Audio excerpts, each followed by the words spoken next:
Anjir, gak ada.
Nanti kita koordinasi sama Bu Ana juga.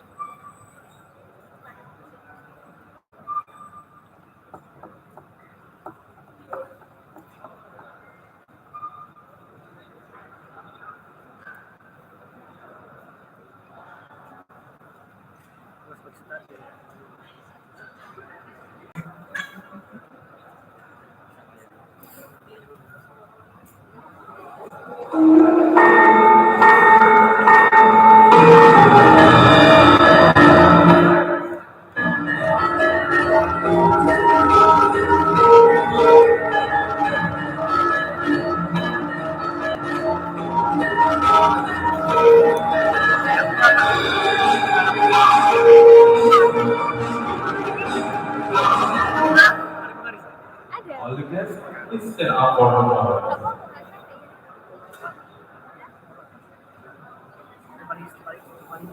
Please welcome to this conference Professor Jimmy from Yonsei National University of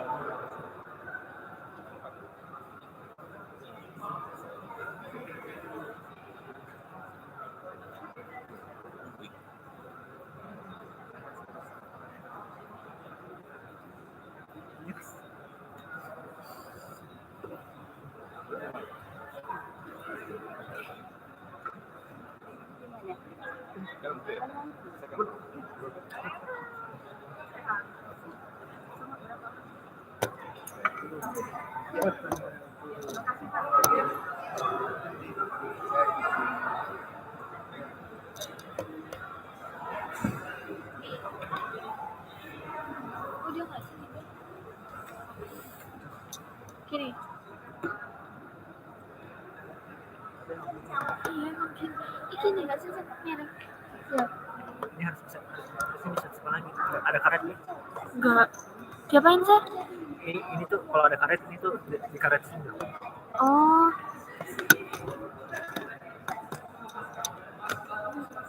Ada apa?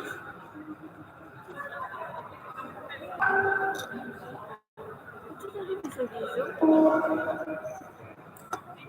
Tapi jelas nggak sih kalau kelihatan ininya?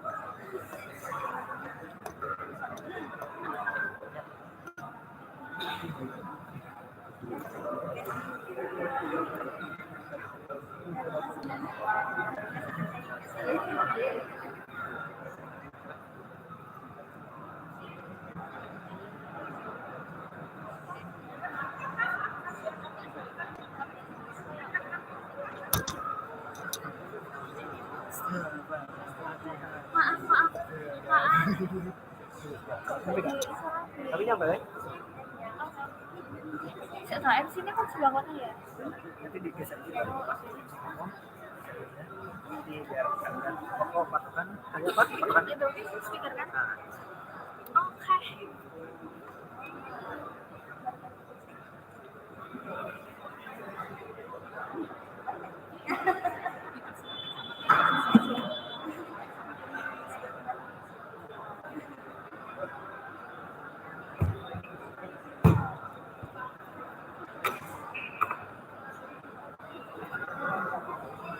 Mohon kepada para mahasiswa yang sudah hadir bisa untuk mengisi kursi di bagian depan terlebih dahulu karena masih banyak kursi yang kosong di bagian depan.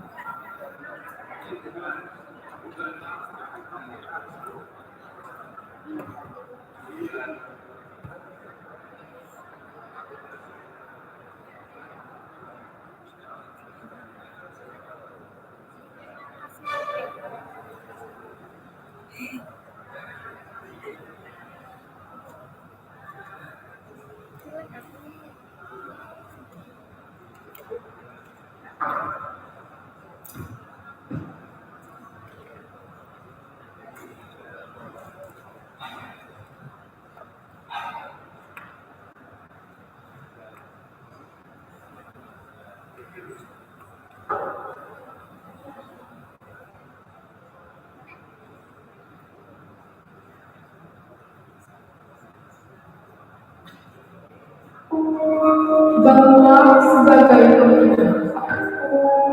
bantuan harapan dan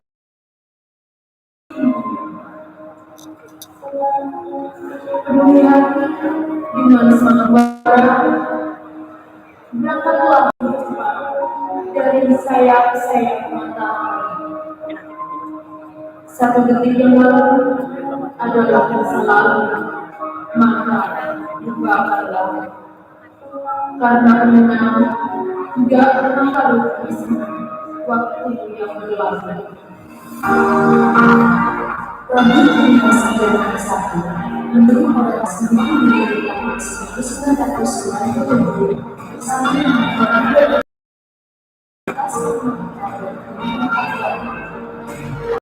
lebih dari 2 sawas lebih dari 100 aktivitas itu.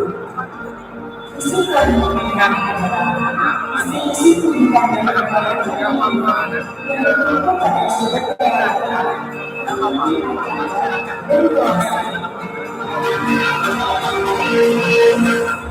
jurusan kimia memiliki 5 kelompok buku yaitu biologi, organik, anorganik, kimia fisik, dan analitik yang melibatkan dosen-dosen yang berkompeten di bidang itu.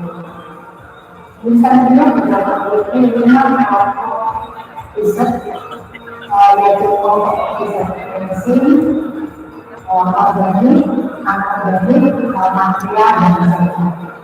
Kelompok riset tersebut telah melakukan penelitian kemudian yang melibatkan mahasiswa dan industri serta UMKM yang berada di sekitar Jember. Jurusan kimia juga mendukung kegiatan kampus merdeka seperti kampus mengajar, studi independen, magang, pertukaran mahasiswa, pertukaran dosen. Sumber yang dimiliki yang sembilan dosen, satu tenaga ahli yang bersedia infrastruktur yang dimiliki dalam melakukan pencapaian psikologi ini adalah nilai dasar ada yang memiliki ada sistem kesejahteraan orang dan orang.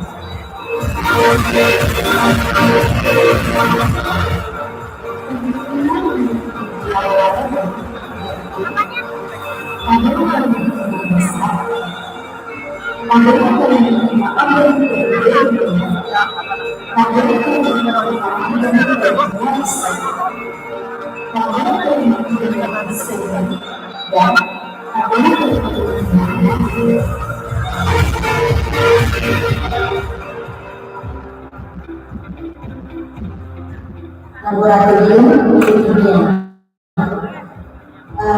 dalam melaksanakan kegiatan perguruan tinggi, laboratorium kimia melaksanakan 3 kegiatan yaitu pembelajaran, riset, dan penelitian teknologi.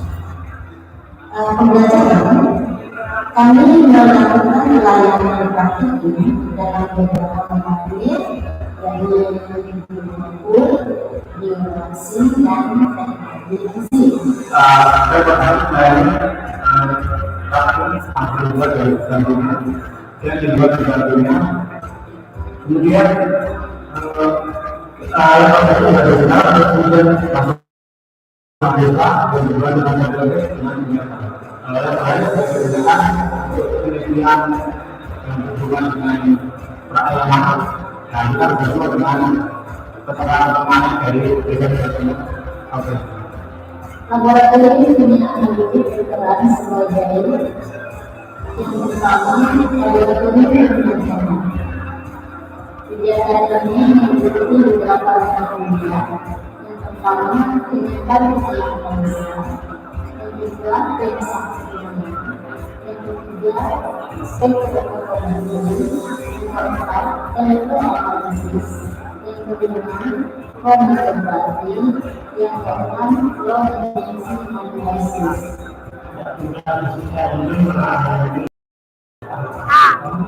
Baik itu internal maupun yang bersifat eksternal. Pelayanan yang bersifat internal ini kami mengalami praktikan khusus anak jurusan ini. Nah, yang menggunakan ini terutama adalah anak-anak yang memasuki semester ketiga, yaitu praktikum termodifika dan praktikum testimonian ini. Pelaksanaan pembelajaran di luar sudah dilakukan oleh Silakan kepada kami untuk institusi dan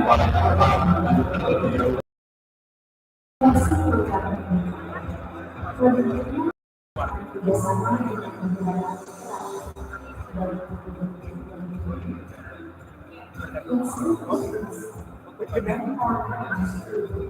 yang terhormat kepada Bapak Ibu sekalian,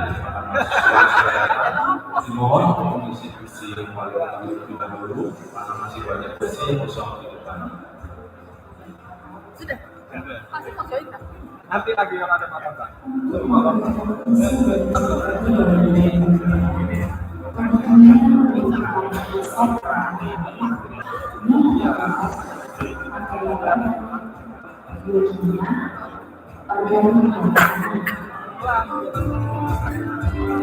Kelompok tersebut materi ada eksplorasi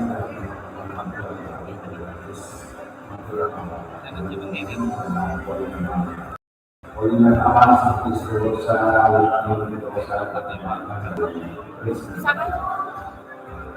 beberapa pemanfaatan dari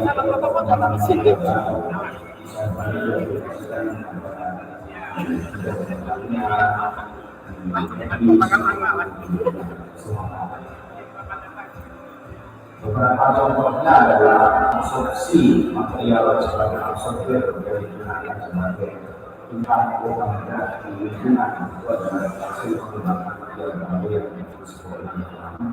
Ini juga menggunakan material yang menggunakan sensor, kemudian juga material biologi itu adalah hasil dari sintesis dan modifikasi yang dihasilkan dari polimer.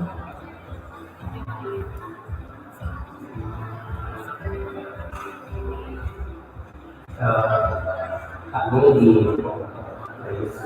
kelompok belajar sensor yang untuk belajar itu terdiri dari orang yang berada di lingkungan dan lokasi sumber di pasar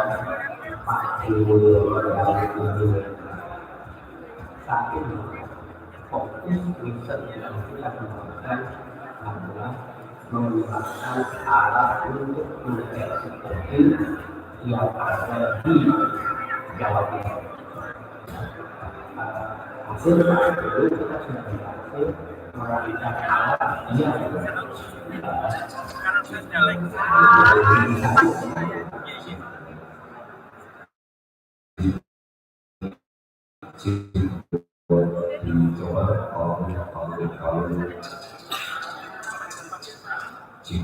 Itu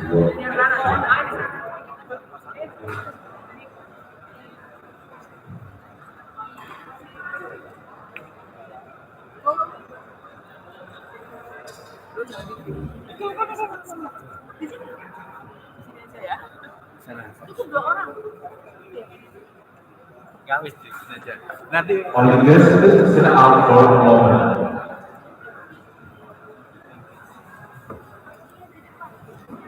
For all the guests, please sit out for a moment. Please welcome to this conference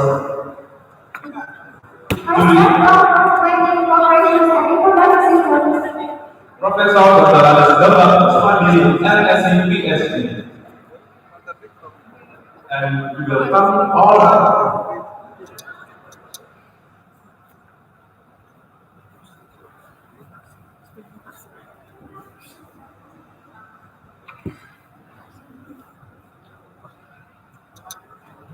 Thank you. You may be seated now.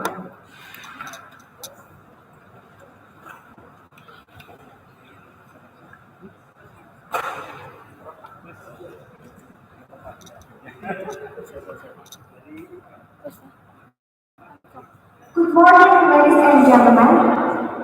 Assalamualaikum warahmatullahi wabarakatuh. Welcome to the 6th International Conference on Chemistry and Material Science. I'm Amelia. And I am Sia. We are part of a ceremony for this conference. We express our appreciation for your presence today, and we welcome you to Universitas Jember. Today, we are gathering here to explore the vital intersection between chemistry, material science, and sustainability. It is our mission to shed a light on the new discovery and innovative practices that will not only enhance our understanding, but also pave the way to a more sustainable future for generations to come. In line with this commitment, we are proud to present this year's conference theme, Sustainable Chemistry and Material Science for a Better Life. The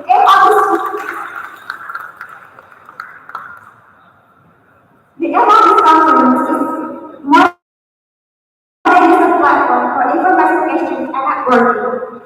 It's an opportunity to share transformative ideas and knowledge that can lead to significant change. Chemistry and material science are essential to constructing a better future, driving the innovations of new materials and technologies in fields like medicines, electronics, and energy. These advancements not only enrich our quality of life, but also the sustainable future for all.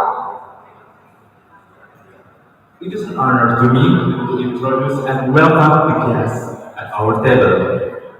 The most respected guest, Vice Rector for Planning, Operation and Information System of Universitas Jember, Professor Dr. Kuswandi, MSc, PhD.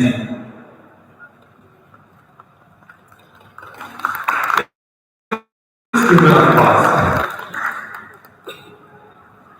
The other guest, Director of Mathematics and Natural Science, Professor Dr. MSc, PhD. Supervising the Faculty of Mathematics and Natural Science. And the other guest, Head of Chemistry Department, Professor Dr. Ana Istirahatdewi, SSc, MSc. The honored guest, the conference chairman, Dr. Bambang Piluharto, SSc, MSc. Last but not least, all other guests and participants. Before we begin, we would like to start the session by inviting everyone to rise up to sing Indonesia National Anthem, Indonesia Raya, to be followed by Universitas Jember hymn. We would like to request you all to rise from your seats.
Thank you. You may be seated now.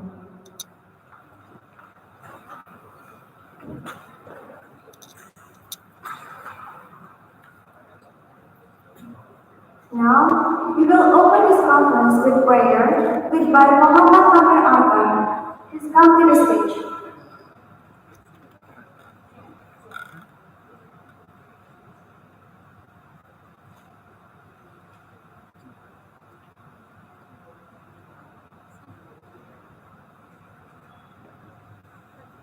Assalamualaikum warahmatullahi wabarakatuh.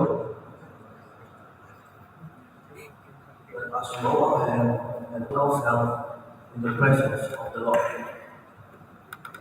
Dear God, we thank you for gathering all of us today in the 6th International Conference on Chemistry and Material Science. We thank you for the gift of life and strength that you have provided all of us to be part of this endeavor. We seek your forgiveness for our wrongs after has forgiven those who have done us wrong. May you bestow your guidance and blessings so that we can enjoy and appreciate its significance in our lives.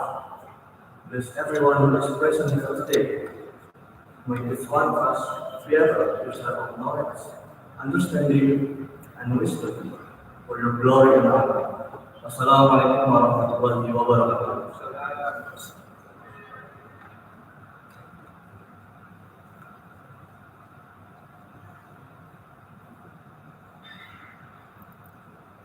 Please allow us first to read the agenda for today. This agenda is the organizations and MOS signing. The second agenda is the keynote session led by our moderators. And the third agenda is the parallel session. Distinguished guests, faculty members, participants, ladies and gentlemen, we are now going to listen to the opening speech delivered by the conference chairman. Please give a warm welcome to Dr. Muhammad Soetardjo, SSC, MSc.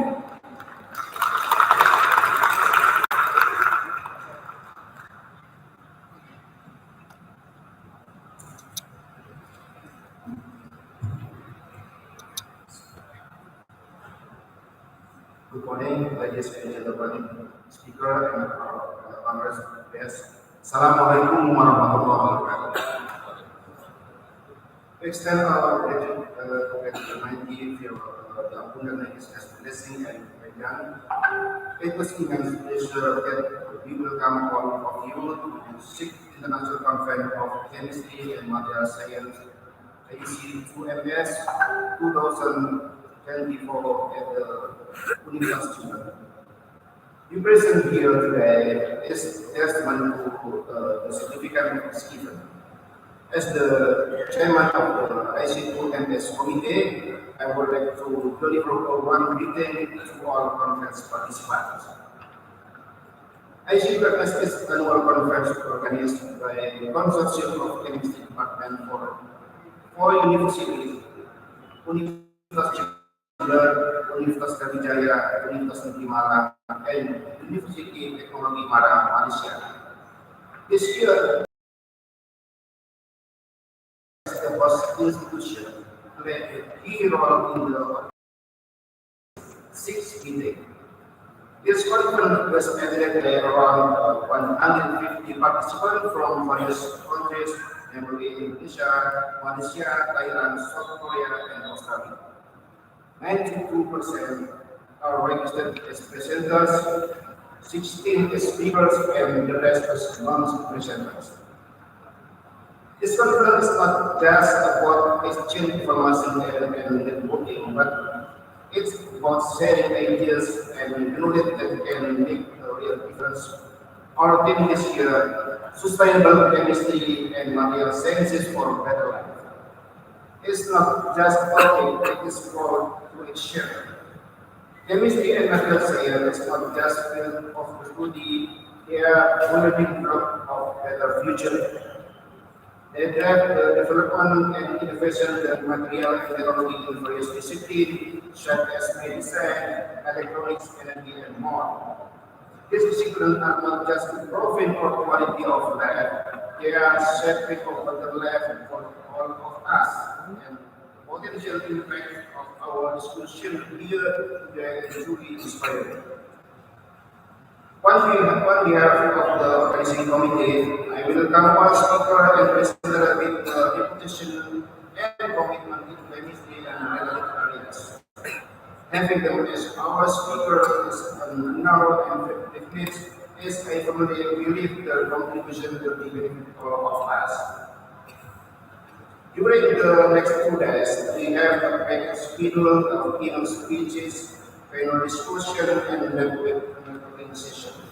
We hope we will find this session informative and engaging. Again, on behalf of the organizing committee, I welcome all participants and speakers. Please enjoy our conference for university and our university. Thank you. Assalamualaikum warahmatullahi wabarakatuh.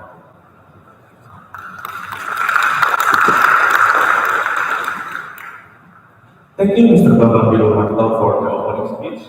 And now we are going to listen to the opening speech delivered by the Dean of Faculty of Mathematics and Natural Science. Welcome to the stage, Professor Dr. Soetardjo with SPPS. Assalamualaikum warahmatullahi wabarakatuh. Good morning, ladies and gentlemen. Honorable Rector of the University of Jember, represented by Vice Rector, all the prominent, distinguished invited speakers who joined this ICMS conference, lovely participants, especially organizing committee. Delighted to all of you to welcome to our green campus, the University of Jember, especially in the Faculty of Mathematics and Natural Science. I believe this conference will be benefiting to all of you, as in the parallel session or in the panel sessions, you will present and share the research in this vision of interest, especially in the sustainable chemistry and material science for better life. This is part of our universal issue about sustainable development goals that we need to maintain for working on the research marketing. And I also encourage, after having a sharing session, to share idea. You can find some a good research of interest to have a better novel as a design in the future. So that's why, as a dean of the University of the Faculty of Mathematics and Natural Science, I indeed thanks to all the event organizer, especially also for the invited speaker who already come to our university. Our university take this in the east of Java. I believe to travel from Surabaya to Jember takes longer time compared with travel from South Korea to Malaysia. So I very indeed apologize for this one. So thank you again for this such nice conference and good luck and enjoy this conference to all of you. Thank you very much. Assalamualaikum warahmatullahi wabarakatuh.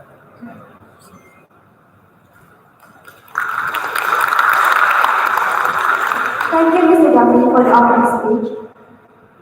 And then, we're going to listen to the welcome speech given by the Rector of the Soetardjo, who on these occasions will be presented by the Vice Rector of Marketing Operations and Informatics. Ladies and gentlemen, please welcome Professor Dr. Agus Bapak Kuswandi, MSc, PhD.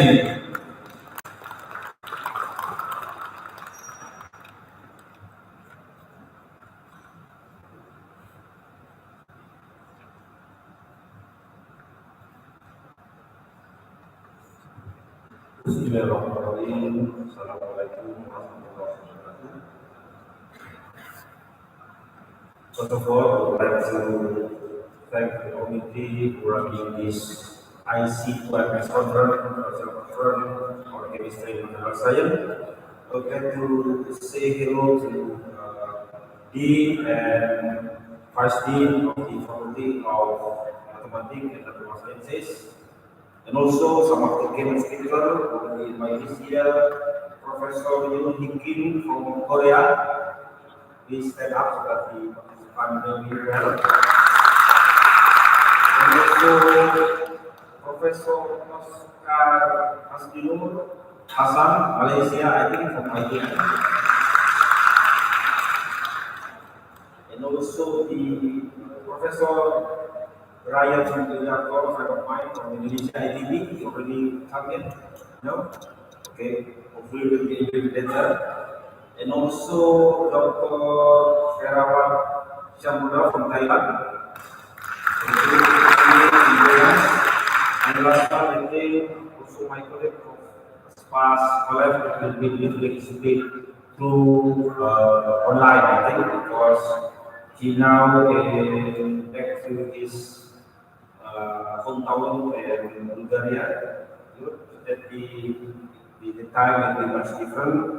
And also invited speaker, participant, and the dean of department of chemistry, as well as the studies from the consortium of this conference, from University of Brawijaya, University of Malang, and also University of Technology Malaysia, and as well as University of Jember.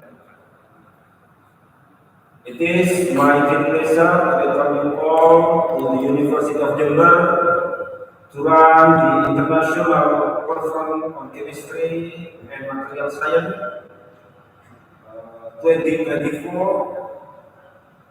at our university. This is actually a gathering of brilliant minds from around the world that studied particularly from our zone here, the area of the Southeast Asia, and also some part from Europe. But also we will work together in the field of material science and chemistry to it is the field that really important in this field and shaping our life and in the future. And also, this year have theme on this conference is sustainable chemistry and material science for better life. As it as I mentioned earlier, is an international conference organized by Consortium of Chemistry Department from four university, namely University of Jember, Brawijaya University, Malang University, Malang State University, and also the University of Technology Malang, Malaysia. And we running every year, and this year is, if I'm not wrong, is sixth time for the conference. Chemistry and material science actually are the fundamental upon which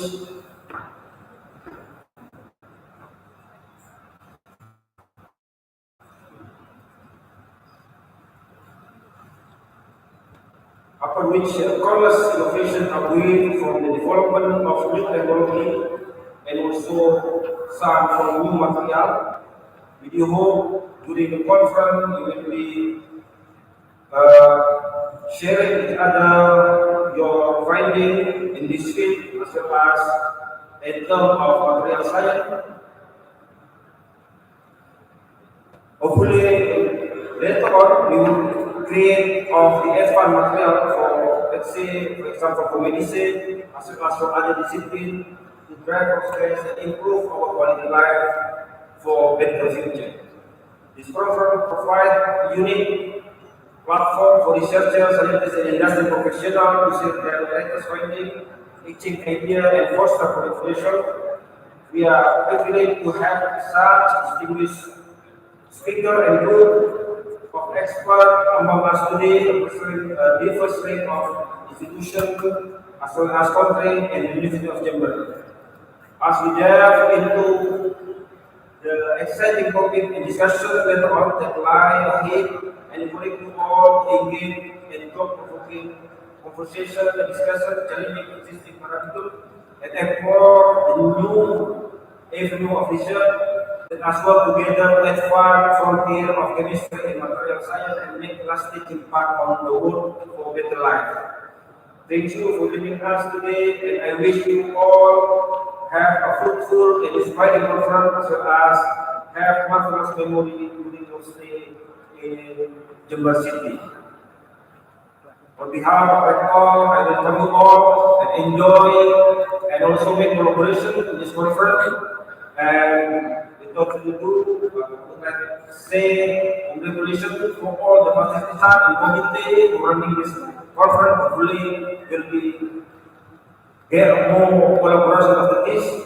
And I say, Assalamualaikum warahmatullahi wabarakatuh on behalf of the University of Jember. Excuse me, sir, please continue to the stage for the official opening. And I would like to invite Mr. Baba Bilobarto, Mr. David, and Mrs. Anna Agung Sri Anna Dewi to accompany the Vice Rector to in opening speech, opening ceremony.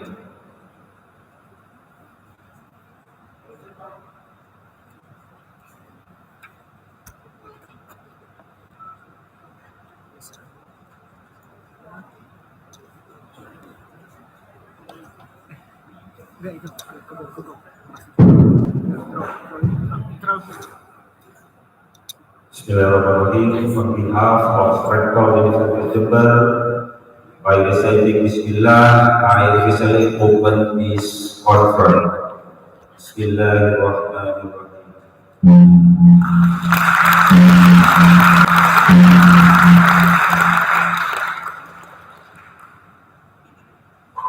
Thank you. You may return to your seat.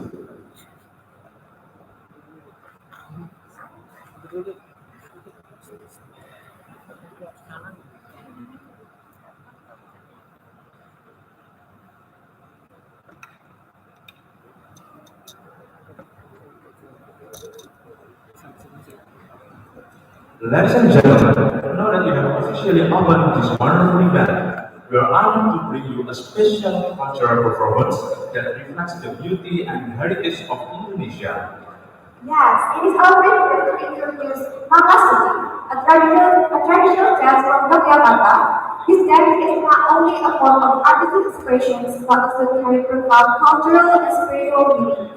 The word of Namastuti means offer praise or to honor. The dance is performed is an expression of gratitude, peace, and respect. It's often showcased in ceremonies that symbolize harmony and the deep connection between human and nature. And as you can see, the dancers wear elaborate costumes with intricate body patterns and typical of Yogyakarta, and their graceful movements, especially the hand gestures, represent elegance, sincerity, and unity, the important values of Japanese culture. Also pay attention to the flowing movement and subtle expression, which mirror the calm yet powerful nature of Japanese tradition. Now, without further ado, please welcome the Mama Shooting Dance!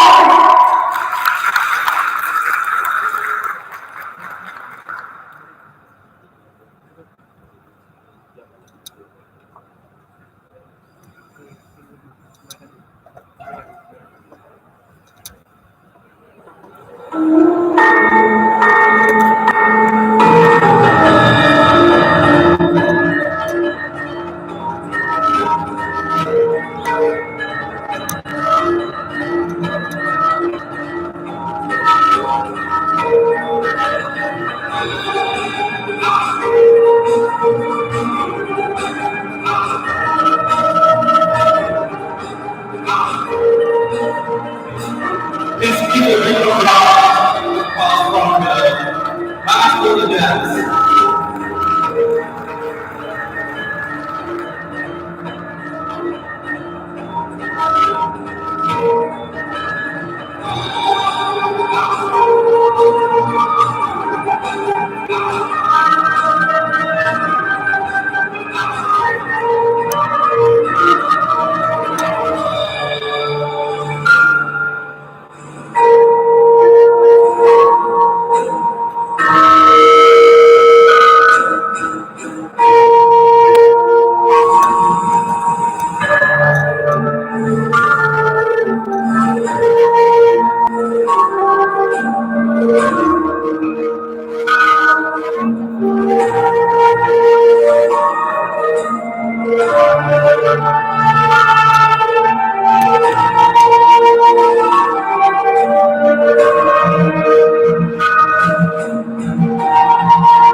Once again, bring a big applause for Mark Dance.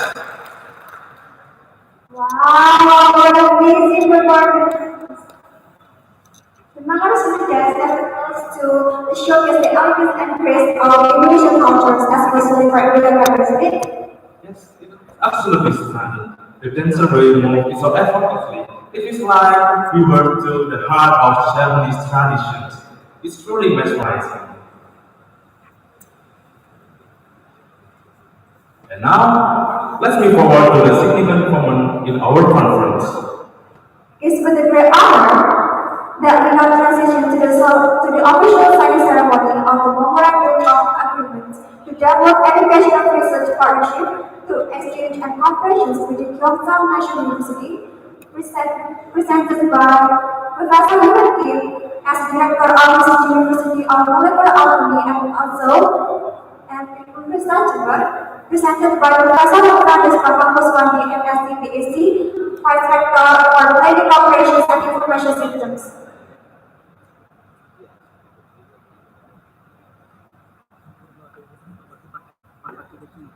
We would like to invite Mr. David, Mr. Bambang Kuswami, Professor Yogi, and Mrs. Anna Agung Sri Ratnadewi to come forward and take place for the signing.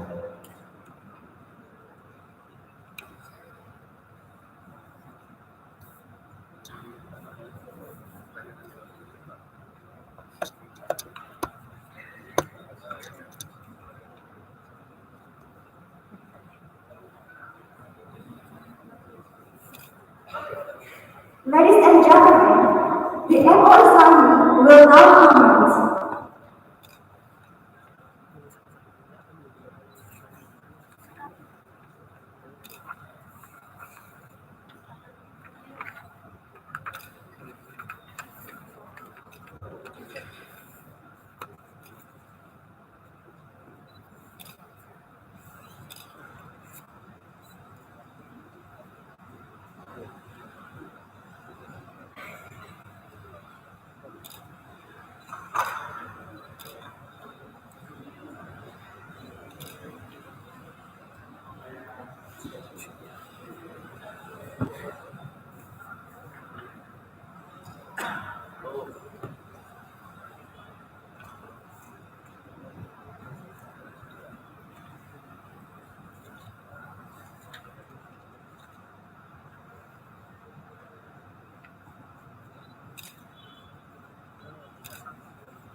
We kindly ask you to bring the conversation for a while for the organization, sir.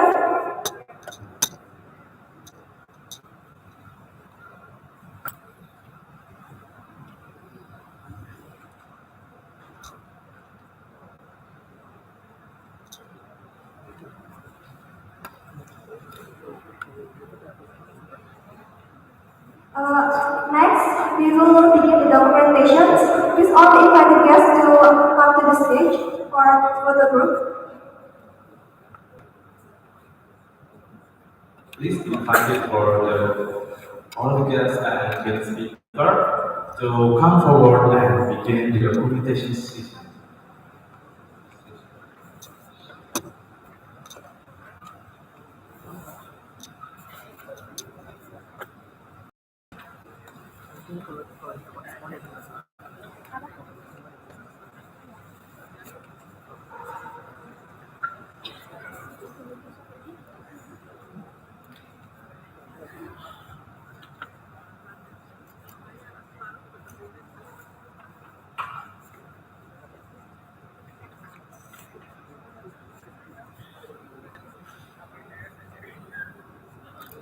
Tiga, dua, satu.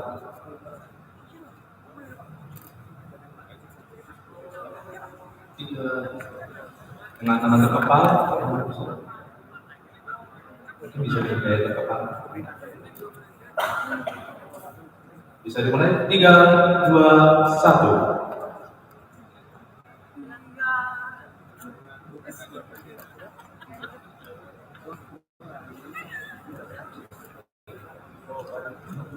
Jadi mohon untuk tetap berdiri di tempat dan menghadap ke belakang. Please allow me to invite all the staff to move us to the direction. And for all participants, please rise up for a moment for photo group session.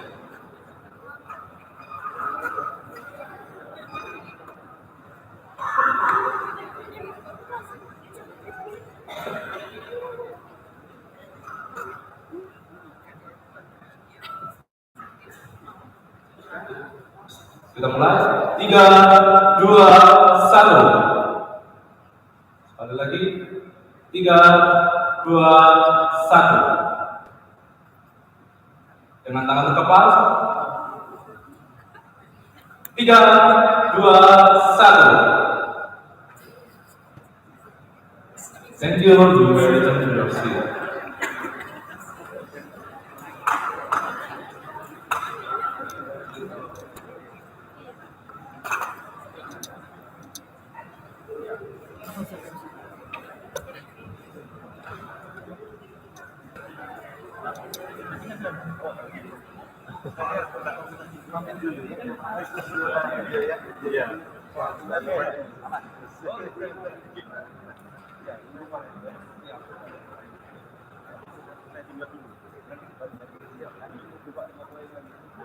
Next, shortly after bureaucratic break, the computer location is just behind you. Our computer will guide you to the place. Please not be departing here for 15 minutes and it's 5 to start the current session, so be sure to return promptly and continue for our second session. Thank you for all your participation thus far, and please enjoy the coffee break.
Dan segala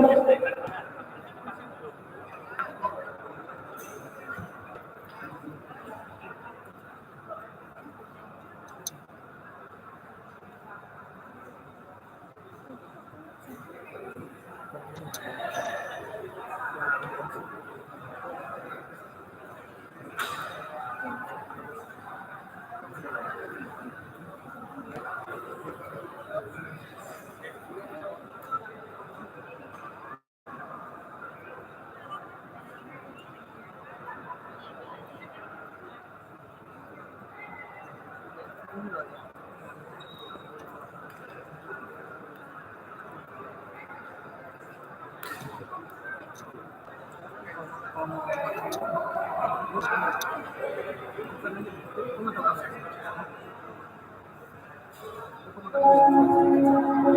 hati dengan semangat membara, berangkatlah lebih cepat dari sayap-sayap matahari.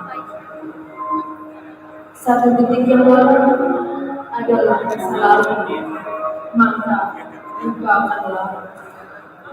Karena mengenang tidak pernah lalu bersama waktu yang berlalu. Bagi para peserta dan para hadirin sekalian yang masih belum mengambil teh dan kue, dimohon untuk mengambil teh dan kue karena sudah disediakan di belakang.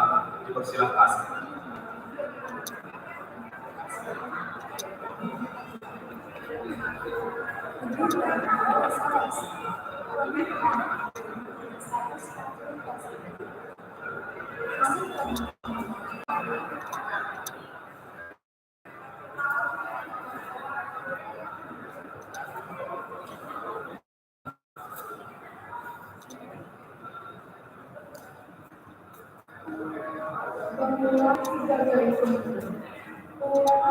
Gabungan harapan dan mimpi yang setinggi-tinggi. Penuhi hati dengan semangat membara, berangkatlah lebih cepat dari sayap-sayap matahari. Satu detik yang lalu adalah masa lalu, maka lupakanlah. Karena menang tidak pernah lalu bersama waktu yang berlalu.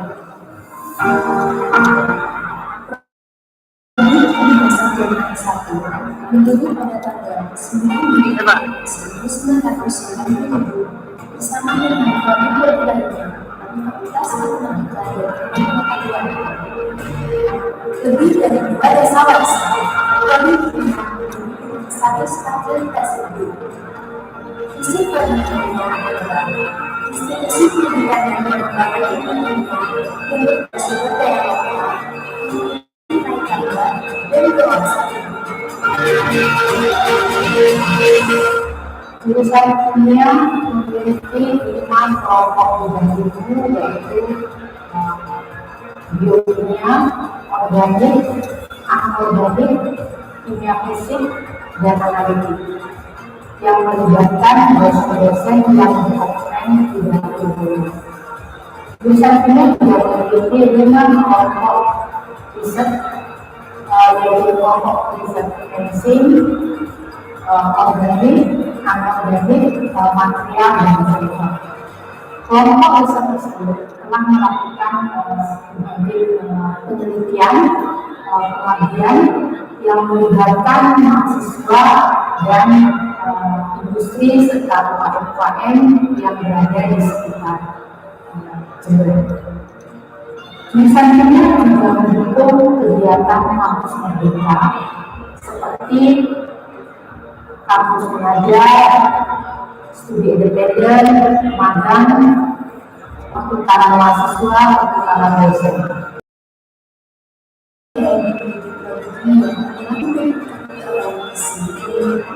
19 dosen, 1 mata kuliah akademik, 2 sertifikat tertentu. Infrastruktur yang dimiliki dalam melakukan pencapaian psikologi dan dunia dengan laboratorium dasar, laboratorium gedung organisasi kemahasiswaan, orang dan keluarga.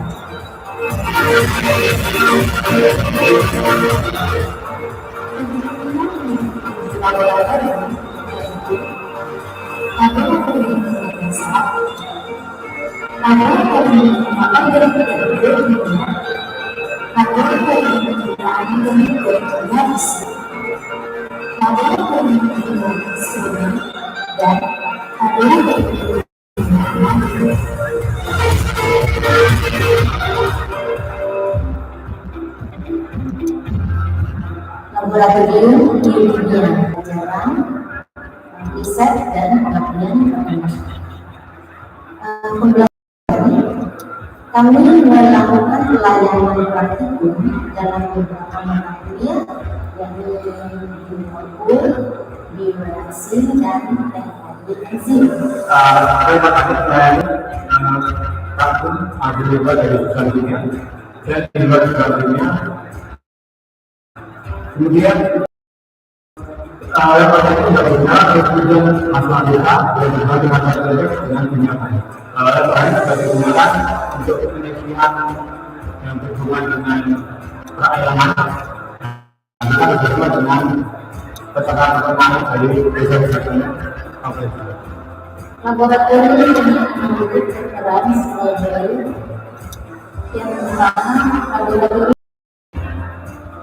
Kegiatan kami mengikuti beberapa yang pertama penyebar penyakit besar, yang kedua penyakit ilmiah, yang ketiga spektrometri, yang keempat elektroanalisis, yang kelima kromatografi, yang keenam low energy analysis.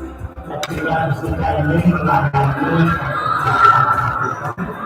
baik itu bersifat internal maupun yang bersifat eksternal. Nah, pelayanan yang bersifat internal ini kami melayani praktikan dari khusus anak jurusan ini. Nah, yang digunakan ini terutama adalah anak-anak yang memasuki semester ketiga, yaitu praktikum termodinamika maupun praktikum kesetimbangan ilmiah. Pelaksanaan pembelajaran berbasis dilakukan pada bagi juga investigasi mahasiswa untuk melakukan pembelajaran berbasis lalu program berbeda belajar implementasi program pembelajaran bagaimana melakukan kerjasama dengan beberapa program baik pendidikan yang sangat besar dan kalangan industri tentang pembelajaran dalam pembelajaran Universitas Jember kami menawarkan pertemuan sendiri dan untuk memberikan misi dan psikologi dalam bidang kimia. Kode kimia memiliki kelompok riset antara lain biomaterial, material organik, biokimia, organik, dan analitik. Kelompok riset biomaterial diarahkan pada eksplorasi dan material baru berbasis material alam polimer alam seperti selulosa, glukosa, pertemanan, dan resin. Beberapa manfaat dari pengembangan material baru bisa dapat diaplikasikan pada bidang pertanian, di medis maupun di bidang kesehatan. Beberapa contohnya adalah absorpsi material sebagai absorber yang digunakan sebagai penyerap logam berat di lingkungan. Itu adalah hasil pengembangan material disebut dalam. Begitu juga pengembangan material yang digunakan oleh sensor, kemudian juga material biomedik. Itu adalah hasil dari sintesis dan modifikasi yang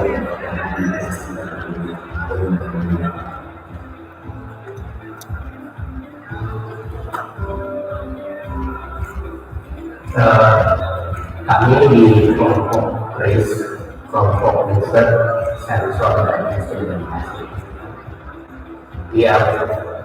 Grupnya itu terdiri dari 5 orang koordinator sendiri dan di dalamnya ada Bapak Susuryo, Ibu Asna, Pak Triwulyono, dan Ibu Yeti.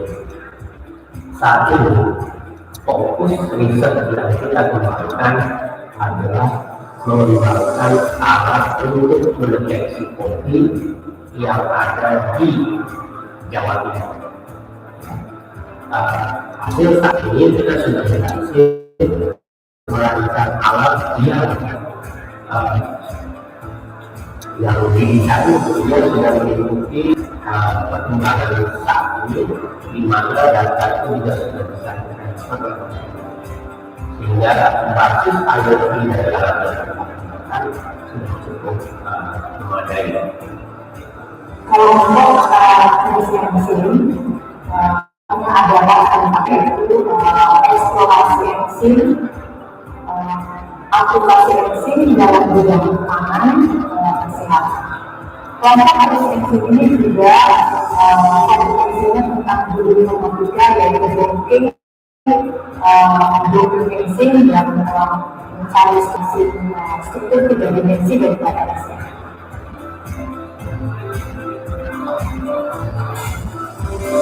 Sementara di jurusan kimia, tapi berasal dari kelompok penelitian bahan material atau dari untuk energi dan lingkungan.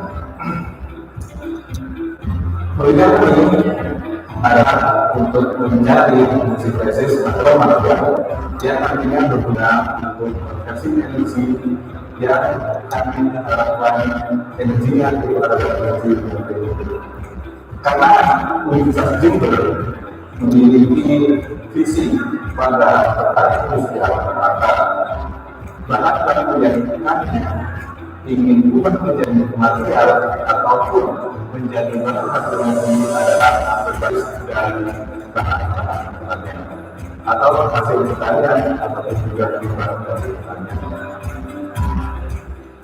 Kolaborasi bersama dengan proyek kimia Universitas Soetardjo dan Universitas Jember yaitu menyelenggarakan seminar internasional yang diadakan setiap 2 tahun sekali. Kegiatan ini melibatkan peneliti dari berbagai negara. Kegiatan keseharian mahasiswa industri kimia diadakan pada himpunan mahasiswa proyek kimia melalui berbagai kegiatan untuk memfasilitasi minat dan bakat mahasiswa. Sebagai salah satu mahasiswa jurusan kimia yang terpilih untuk mewakili jurusan kimia Universitas Jember dalam International University Soetardjo 2021, saya mendapatkan ilmu yang luar biasa dari para profesor Universitas Jember dan menjaga relasi dari banyak negara di Asia. Jurusan kimia telah tersedia luas di berbagai bidang antara lain baik perubahan mahasiswa sekolah, pendidikan, maupun wirausaha. Siapa kita? Ini apa? Siapa kita? Ini awal muda. Siapa kita? Ini awal muda. Kita.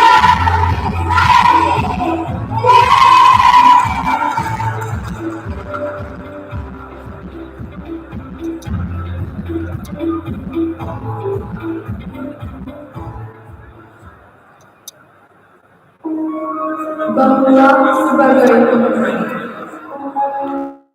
dan pengharapan dan impian setinggi-tingginya,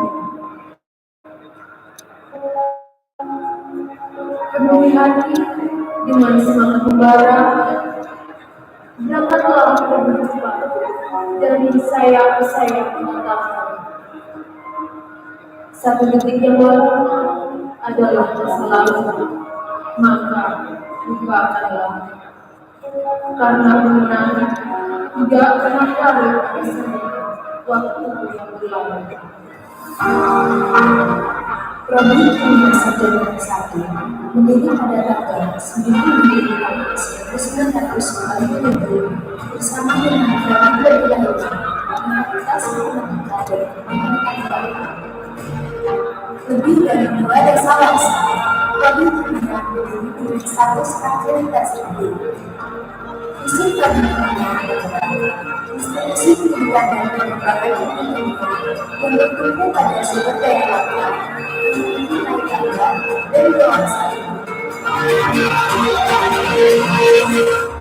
Jurusan kimia memiliki 5 kelompok bidang ilmu, yaitu biokimia, organik, akademik, kimia fisik, dan teknologi yang melibatkan dosen-dosen yang berkompeten di dalam tubuhnya.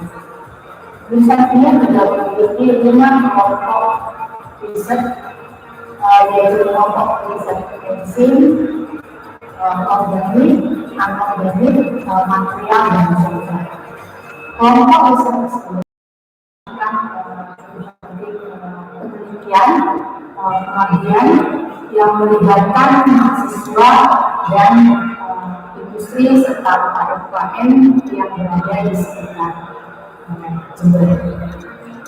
Jurusan ini juga mendukung kegiatan kampus merdeka seperti kampus belajar, studi independen, magang, pertukaran mahasiswa, pertukaran dosen. Sumber daya teknologi dan pengembangan 19 dosen, 1 tenaga operator, 2 dosen, 1 operator. Infrastruktur yang dalam Ladies and gentlemen, may I have your attention, please? The next session will start in a few minutes. Please be seated.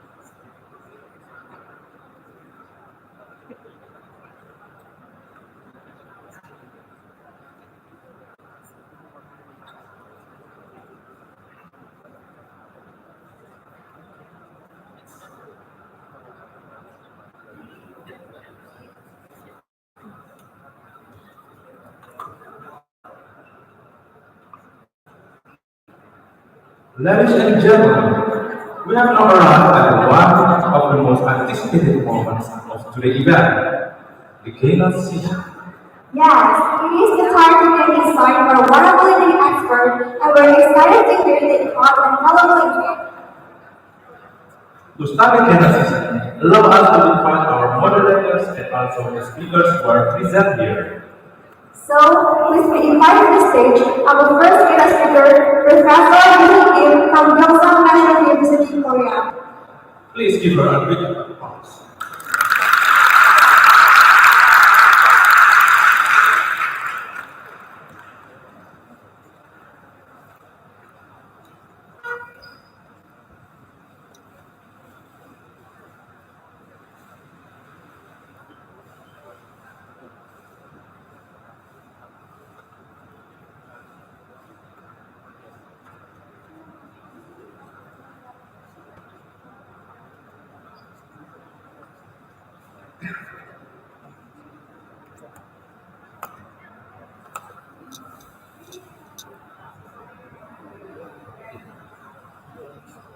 Also, we invited our moderator, Dr. Agus Ahmad Saifullah at SCPSC.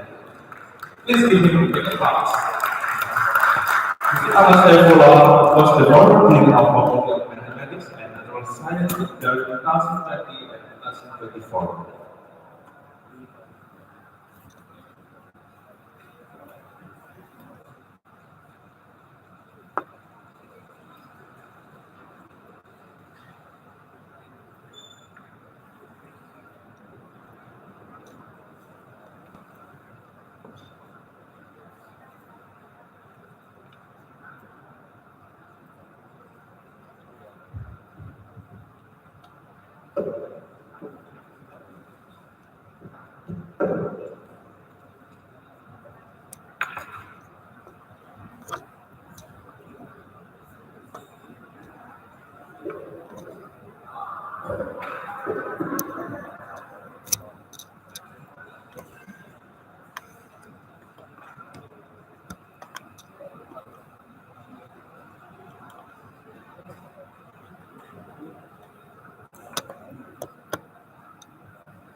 Thank you, Bapak Ibu. Good morning, ladies and gentlemen. Distinguished guests, respected speaker, and very special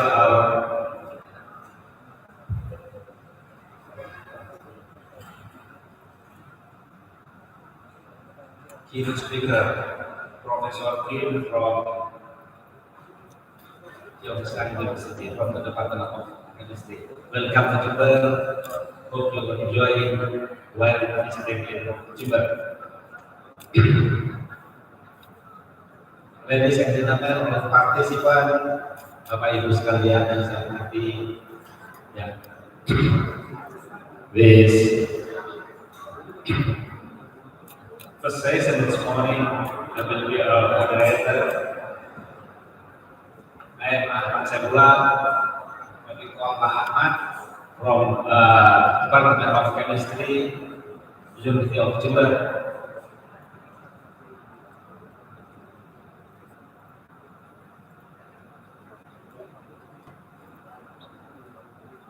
As we follow the organization, this is the sixth two-yearly conference in chemistry and material science. They are organized by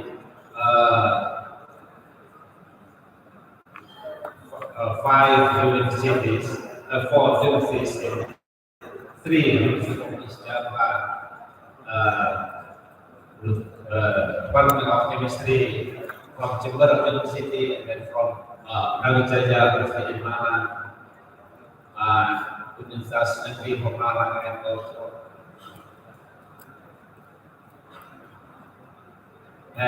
other UITM from Malaysia. So we are lucky today we have keynote speaker, very famous, is Professor Kim from Korea, from GNO, Gyeongsang National University. Please give applause for then I invite Prof. Kim to present the paper, maybe around 40 minutes, and then we have we will have 5 more discussion, 5 to 10 minutes.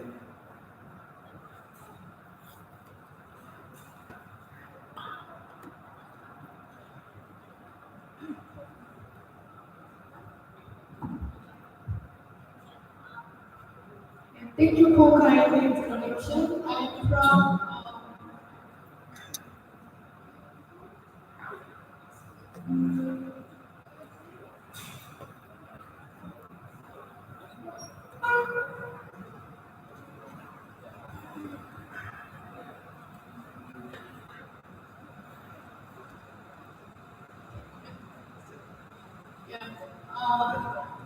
I'm very happy to present our research features at this conference. I appreciate the program organizer.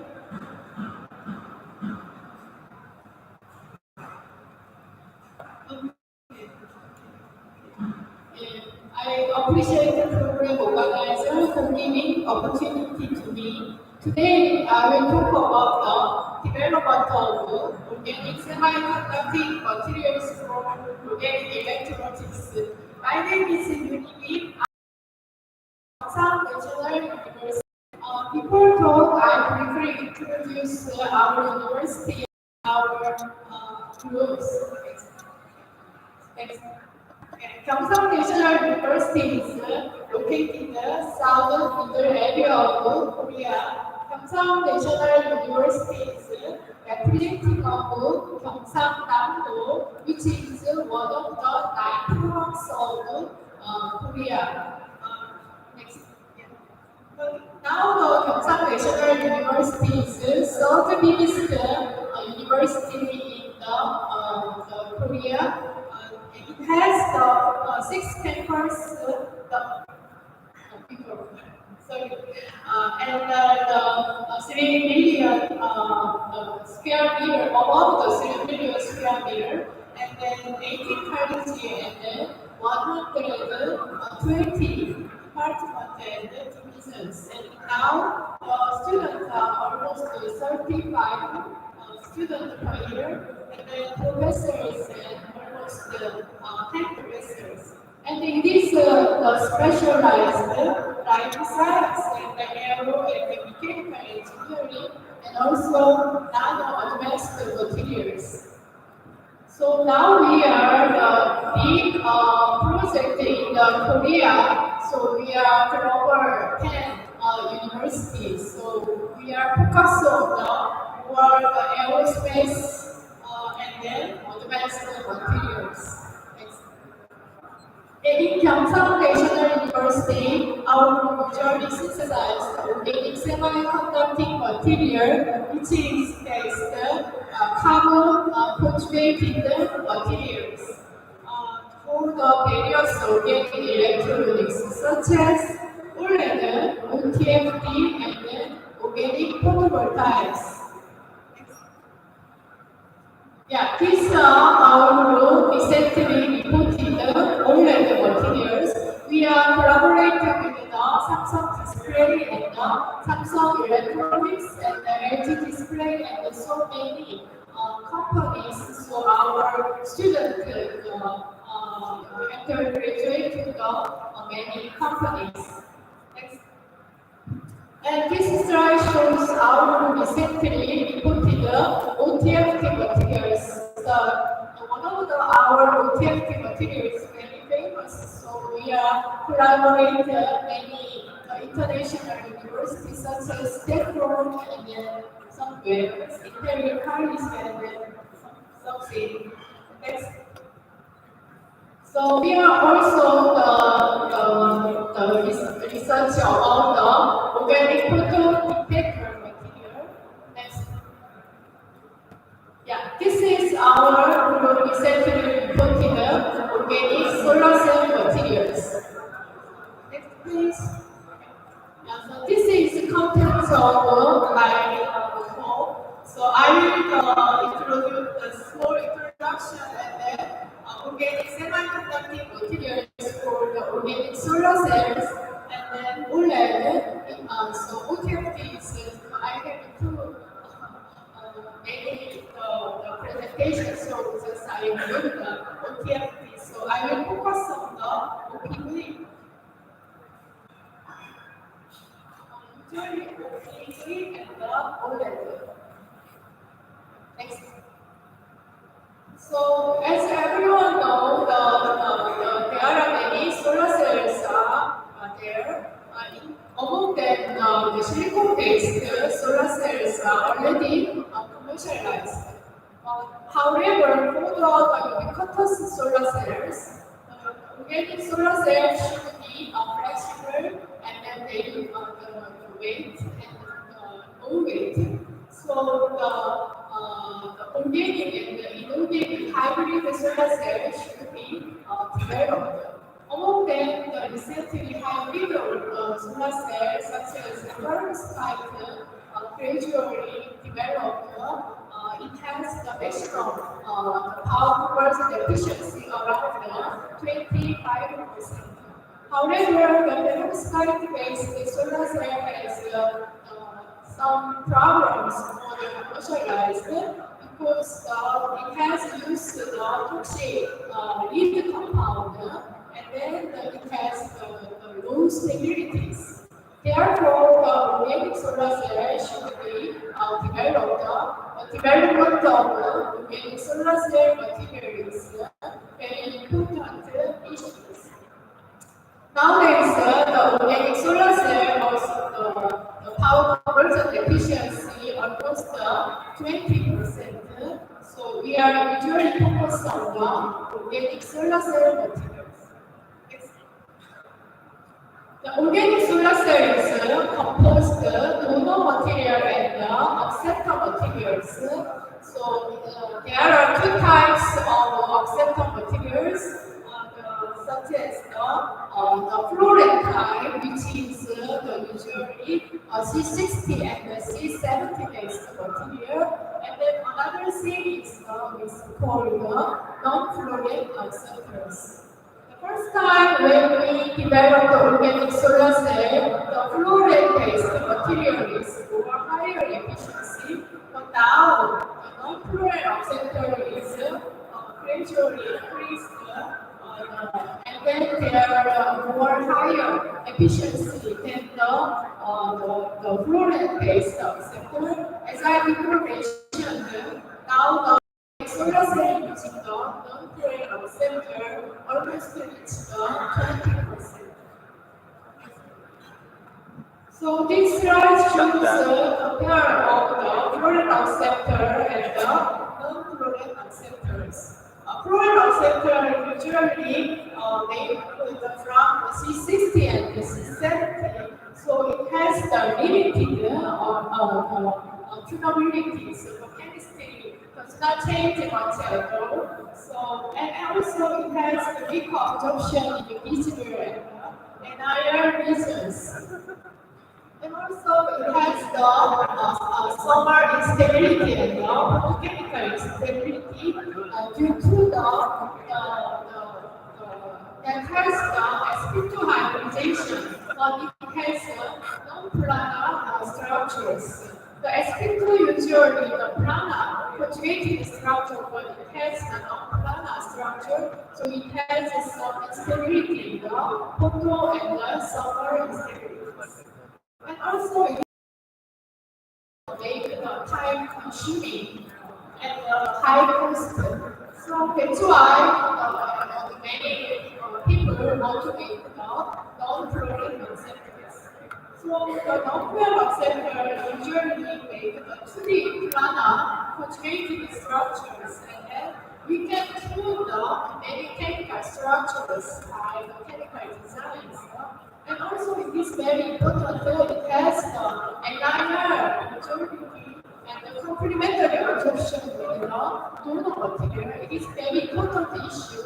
The solar spectrum is very broad. The donor material is below the 650 nanometer, and the non-fluoride acceptor observed above the 650 nanometer. So the linear absorption and the complementary absorption of the donor material is one of the very important issues. And also the structures of 2D planar structure, it has very good solar stability and photo stability. And then we can tune the energy level by the substrate. So it is very one of the candidates for solar cell materials. Next. So firstly, we developed the solar cell material for the non-planar acceptor for the organic solar cell. It's focused on the polymeric materials.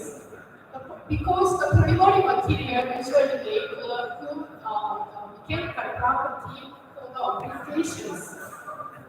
Firstly, we developed the very low and the high power conversion efficiency Wi-Fi technology, and then we used the PET unit, which is the same unit of the donor material. Because usually the small molecular Wi-Fi acceptor with the donor material make the perfect conjunction. It is usually with some obligations and low stability and low efficiency problems. And another very long NDI-based polymer is also the basic separation between donor material with different physical properties. So we developed a similar moiety from the donor material, and then we co-polymerization of the non-planar acceptor Wi-Fi and PET-based material. We expect it is very good compatibility and low time because of low time variables. So we developed 3 different polymeric acceptor, which is composed PETH TCF, TCS. It showed in the invisible spectrum, it showed the complementary absorption of the materials. And finally, we can get the maximum power conversion efficiency around above 11%, which is one of the high power conversion efficiency over the primary sector and compared with the Wi-Fi with molecular sectors. So the Wi-Fi, just the Wi-Fi kilo is 7%. The NDI-based, the well-known NDI-based solar cell show the 6%, but in our case, it's almost 11%. Next page. So, and also it has the magnitude, period properties, and the approach stabilities. So, usually when we evidence molecular sector, it has made aggregation, and even above the 30% any usually some fragmentation. But we develop the molecular framework sector, even 50% each stable. So we check the mechanical properties. When you compare the molecular sector, it is the red color, and then our developed polymer sector shows very good ductile property with a high crack onset point. So which means high mechanical property also. So we developed Wi-Fi connectivity-based material, which is composed the same unit of mono material, which makes local cellular and good compatibility and good topological stability. So finally, we can get high power conversion efficiency and then high topological and mechanical stability. Next page. So before I mentioned our new development polymer composed Wi-Fi node and then PDT, which is similar unit of small molecular Wi-Fi and then dual unit of PDT unit. So it has very similar monopolymer and then small molecular center. So we use the new development Wi-Fi categorize. Before I mentioned just normal material and the supermolecular center usually make some aggregation after the high aggregate ratio of supermolecular center of high free aggregate categorizer, which can make the very smooth pure. And then it has very good charging, separation and charge transport, and then good motorist possibilities. So finally, we can get the maximum power conversion efficiency around 70% by adding over 20% of adding over 20% of compatibilizer. So we should also very good summer stabilities compared with the other solar cell, and then without the compatibilizer, it has made some aggregation after the high temperature. But in our case, it's very smooth and then good physical stability. That's why it has good summer stable organic solar cells.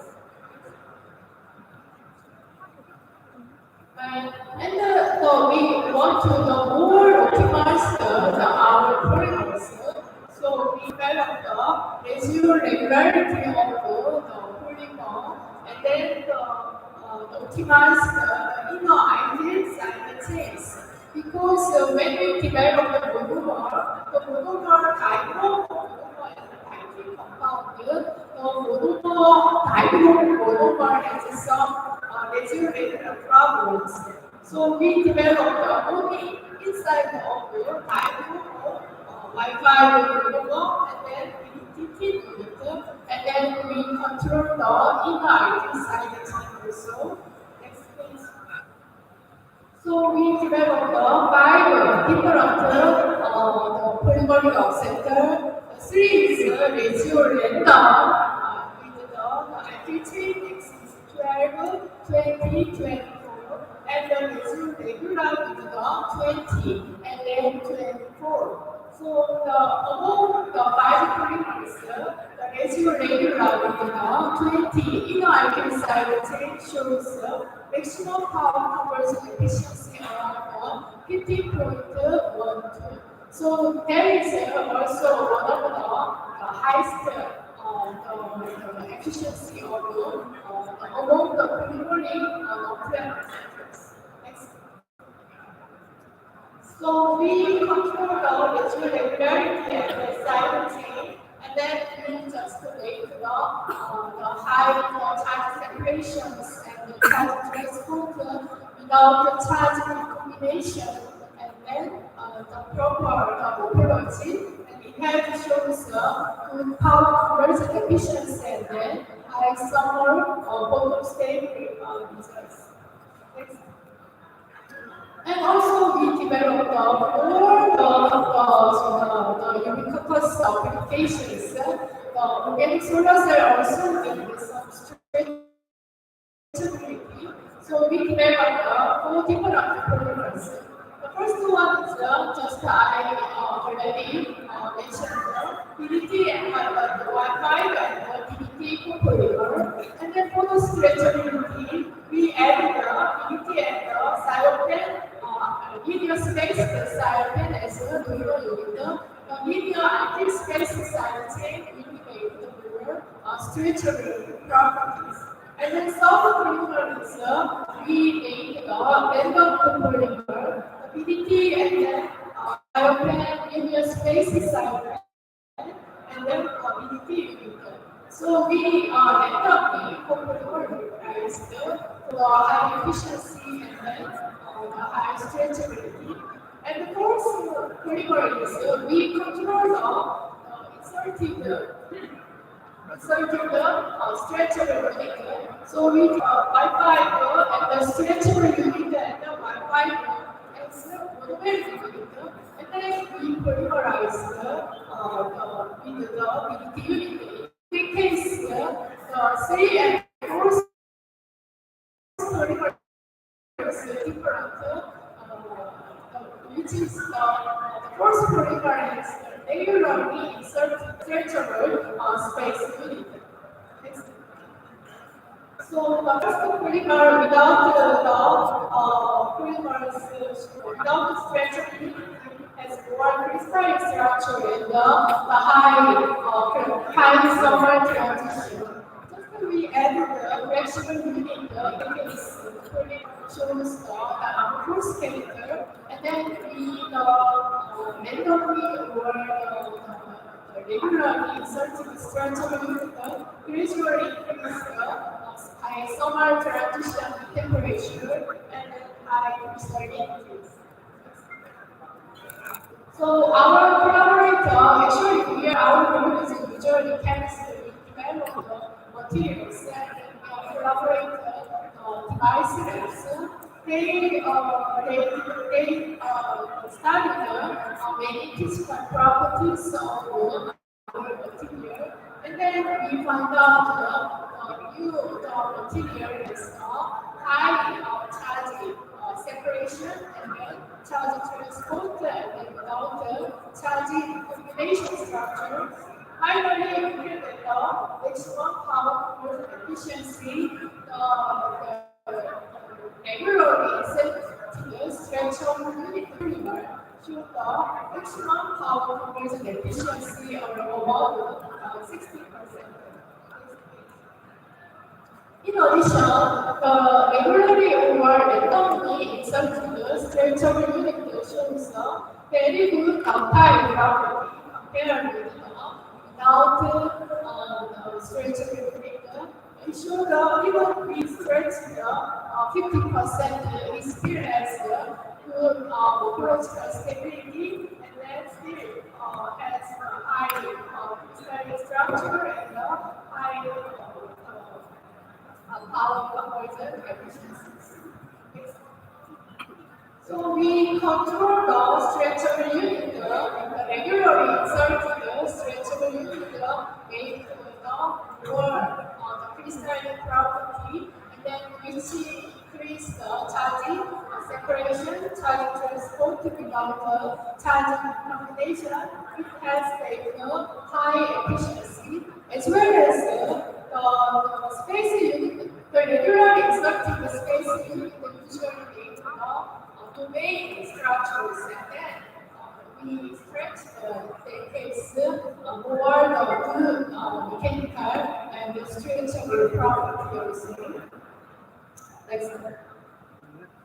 So we are developing many the sector primary including the Wi-Fi based material, and then the DVT unit or the stretchable unit. We developed many primary material. But everyone knows the primary material has big problem. The primary usually have the problems in the edge-to-edge variation because the molecular weight dispersity also in there. So we think about how can increase the reproducibility, and then how can get the good mechanical properties even small molecular sector. So we designed the diamond material, which is composed Wi-Fi and DTX eco unit, and then another Wi-Fi unit. So in that case, it has more the option to consider compared with just small, because the raw materials is inserted, so we increase the share of the raw material, which is an important issue because when we develop the organic solar cell, PVC for the high power conversion efficiency, the donor materials is more deeper together. Lumo material, Lumo of the acceptance or the share is better than the high purity, high power conversion efficiency. And second one is we have made the diamond material. It has very high molecular weight. So it has a high restoration temperature, so it does not change the temperature, and the molecular matter is straight and until the high temperatures. And then the third one is it has good compatibility with the sectors. So we developed this type of materials. So as we expected, the small molecular sector shows the maximum is around here. Our new developed type of material has more high power conversion efficiency due to the high VOCs. As we expected, it has the objective energy level. So the small molecular sector, maximum power conversion efficiency around 70%. In our diamond materials, about 18%. So which is one of the high power conversion efficiency at the time. So it has a really high open circuit voltage, which I already mentioned, objective low energy level, high purity. And also it is very interesting result. This organic solar cell shows even high summer stress, it has very stable, and then it has photo stress, it has also very stable. So we check the AFM images. In the small molecular sector, they when we added the summer stress, it has been the very applications. But the diamond material still has very stable applications. And with the excited solutions, the red color is the supermolecular receptor. When you stress the photo or the summer stress, it has many different crystalline structure, which is from the aggregation of those supermolecular receptor. The dynamic materials,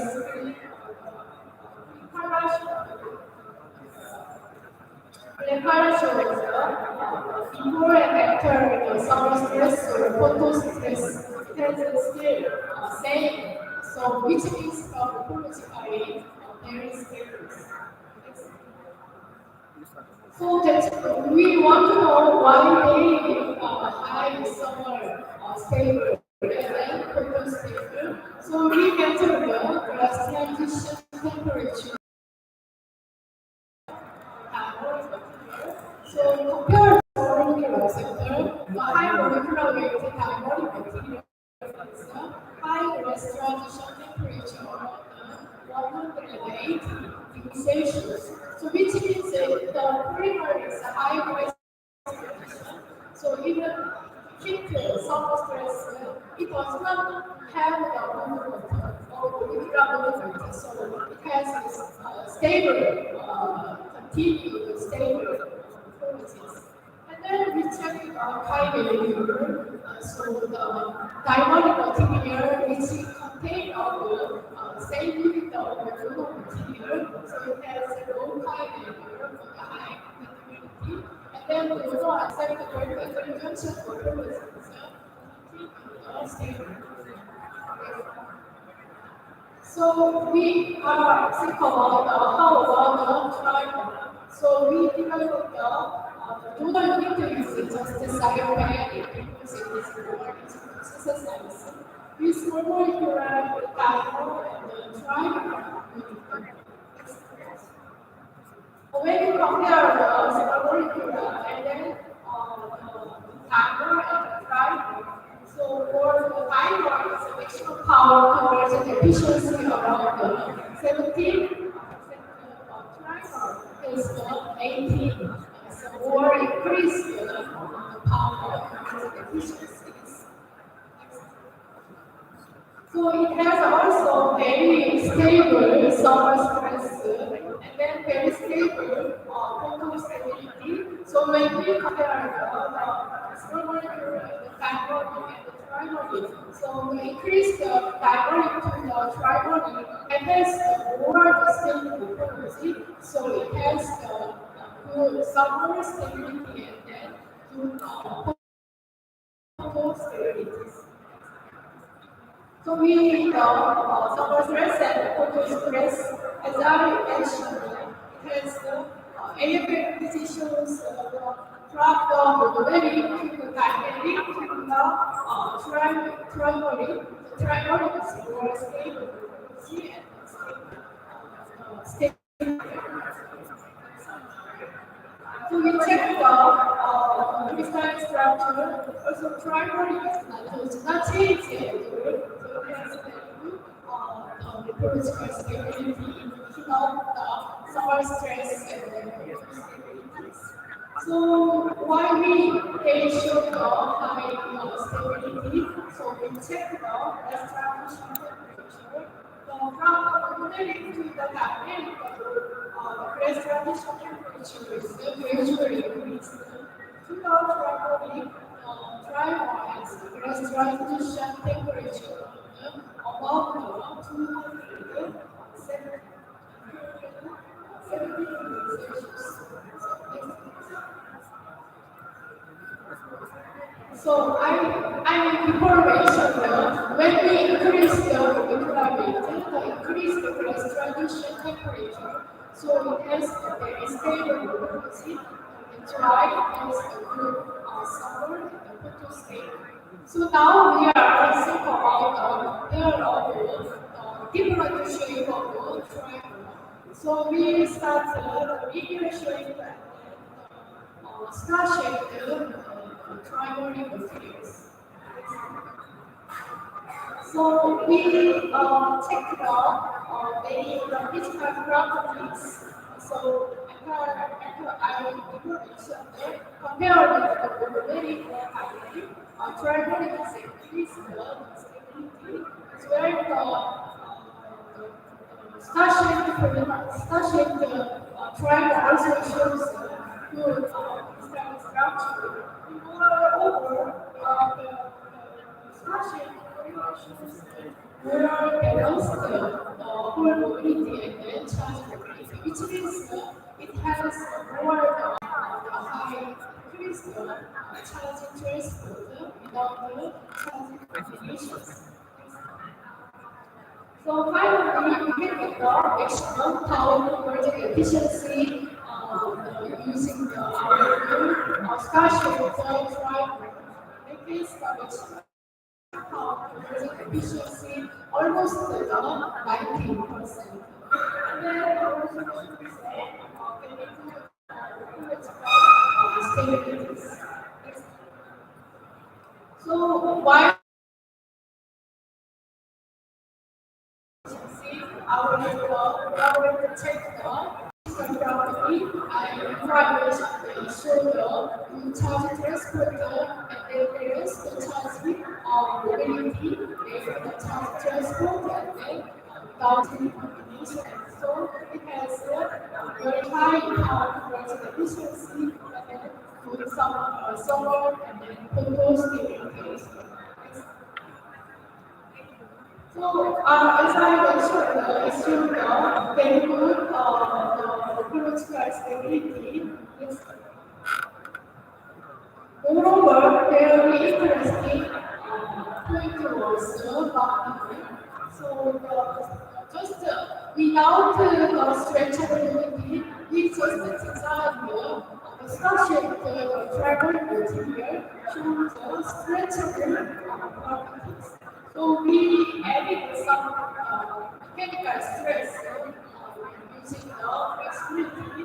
So it has very good stretchable properties. So just different type of triangle material.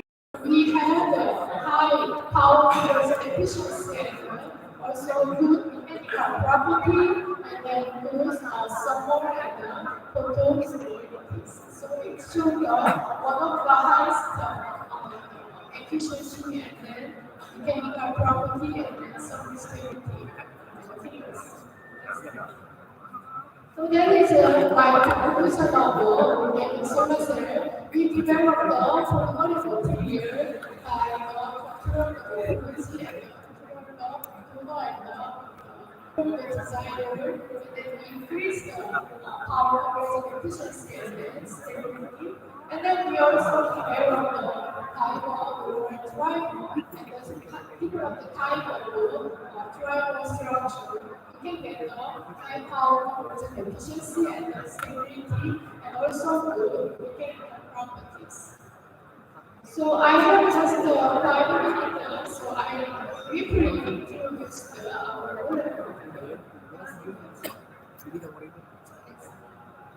yeah, as everyone knows, already commercialized. So from the iPhone 8, the iPhone also uses OLED materials because OLED can make a very thin display, and then it has good viewing angle property. It has a good high brightness and color prevented. So nowadays, more the display due to the OLED display.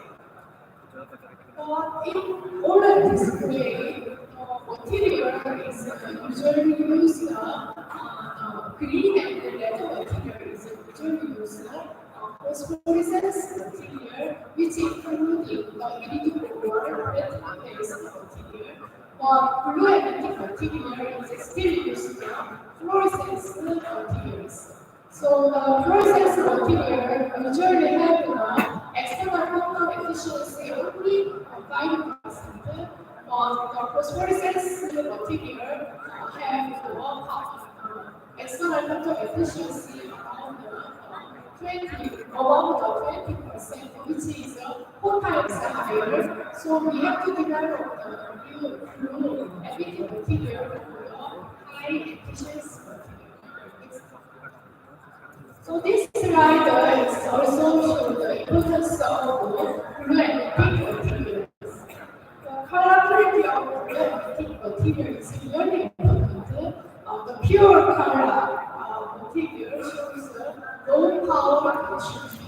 So the company wants to high efficient and color pure blue and pink materials. So our group actually developed many blue and pink material with high efficiency and high color purity material. So there are, I already mentioned, nowadays there are three mechanisms of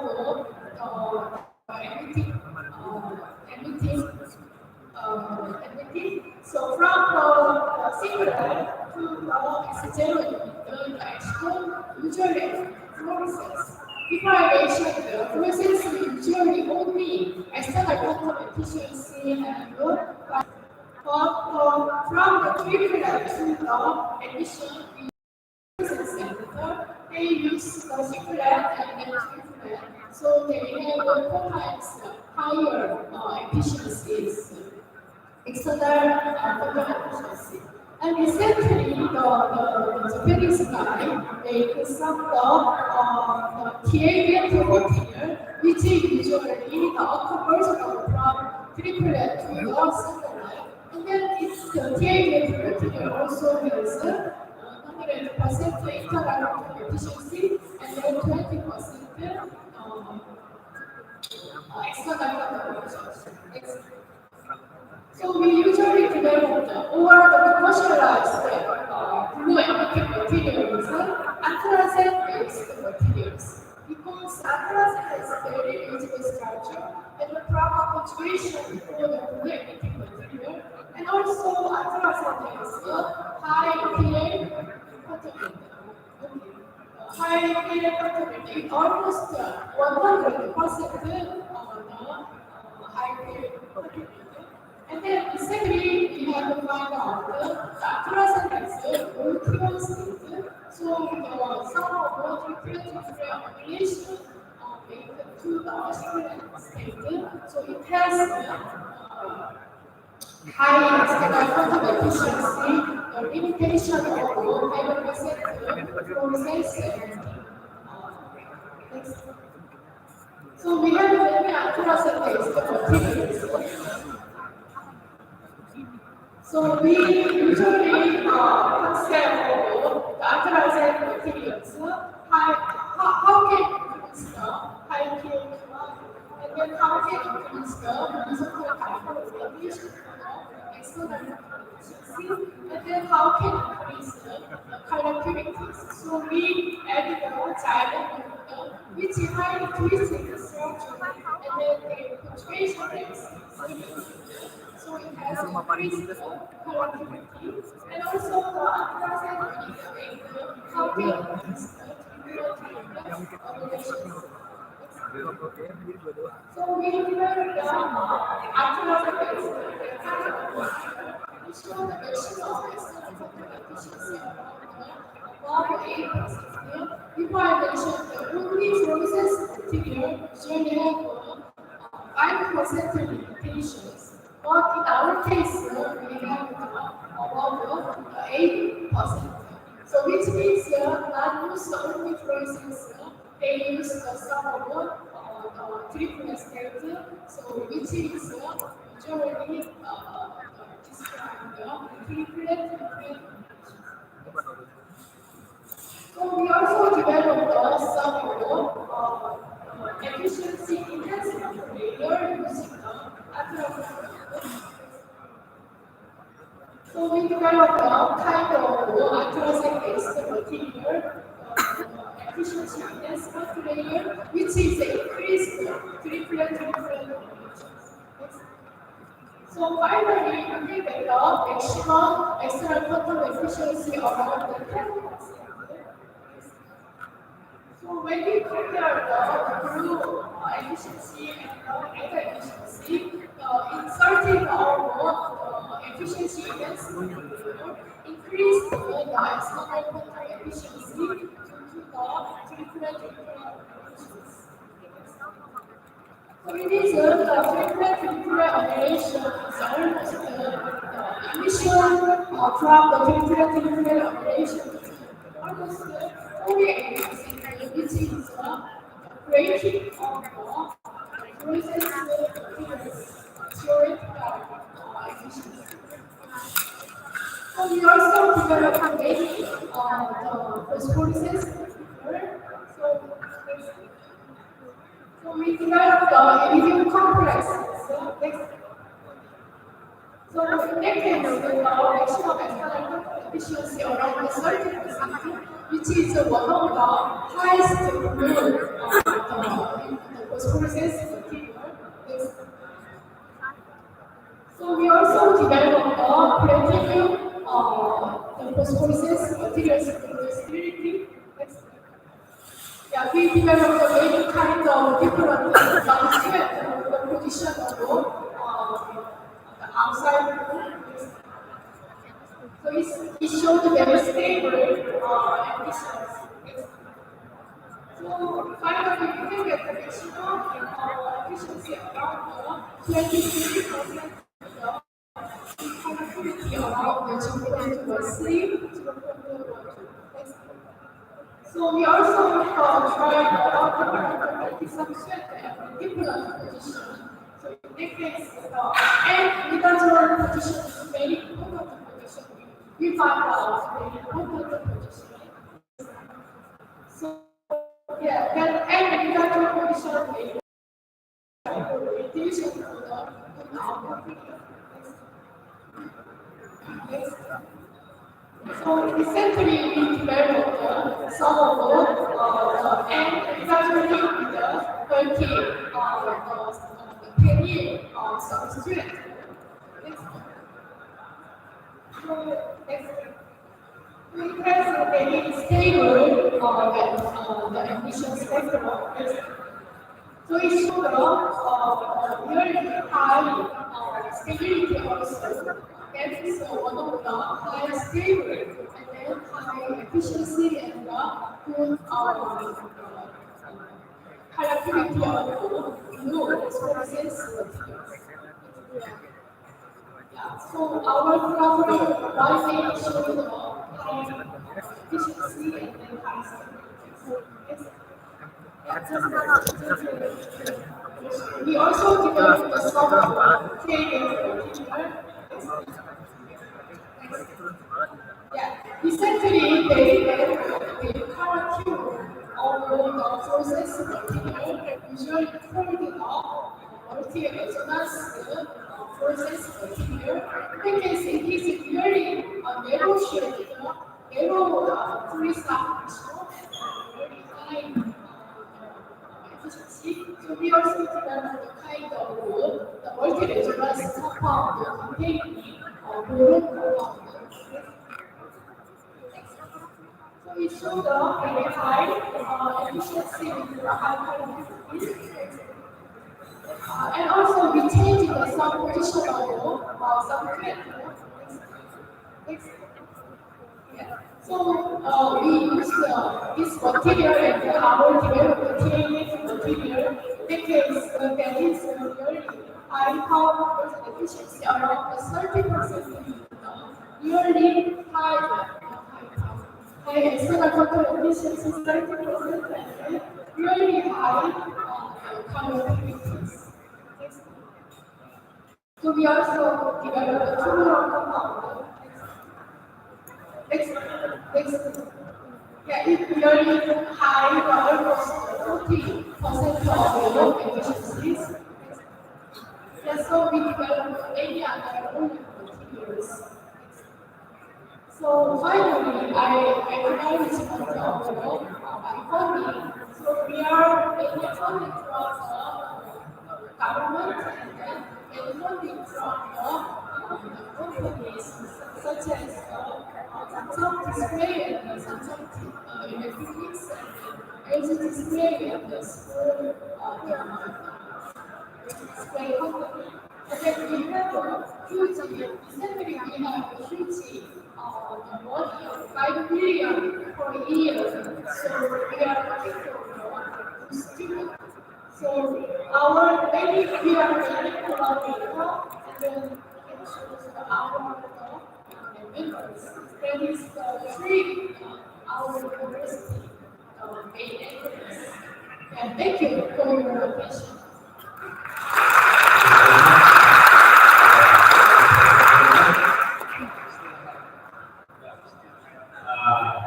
Couple minutes actually. So I think very interesting. Public, yeah, it's developed from laboratory small for LPD and some so I think. Yeah. So we invite and only two questions in 5 minutes. Oh, okay. I think banyak Pak from the practical part and and the other okay. Give chance first to Pak Ahmad.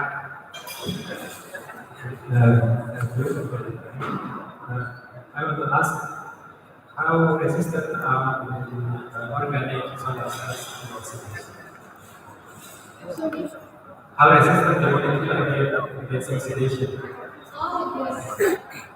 In polymer case, we are very good at substitute using some fluorescent substances or remove the silver use and then we have a very good marginal solvent. Then finally we get more solvent. And then small molecule like dimer and trial case, we use the color chromatography, and then we can we can increase the purify our dimer. So the molecule resistant to oxidation because it's very pure. Yes, yes. The photoelectronics, the purity of material is very important. So we are focusing on how can increase the purity of the material from the organic solar cell. We purification, so many purifications. Okay, thank you. And then the chat we give to Thank you for the video mention. Okay, my name is Guru Maulin Malam. I will ask you about you have the first compound and also the first method against your organic manufacture and organic solar cell. I want to know about what is the most efficient for the gas method you can use. I think you make your compound like small molecule and then you make the layer and others method to make your material and hence most efficient material to become a conductor and also the best solar cell. So can you suggest us what is the best method that we can use to make our material, specifically organic material, to become a conductor and solar cell? So we usually make slowly sector and the primary sector. So we put the primary material. So nowadays the whole of the world very particular usually makes the primary compound. So because the primary material is very discrete pyramid, and then it has a high gas transition temperature. The primary is the kind of structure we can control the kind we can control the purity, and then we can control the easy baking. And then so essentially you can see the maybe using the primary structure, particularly like this. I have reviewed every day 3 or 5 materials. So primary is now is primary is best choose. we try to travel, but it's very difficult to compare with them. We are trying to write this tradition. Okay. Because in the essence of time, I think enough for him. It will cost for her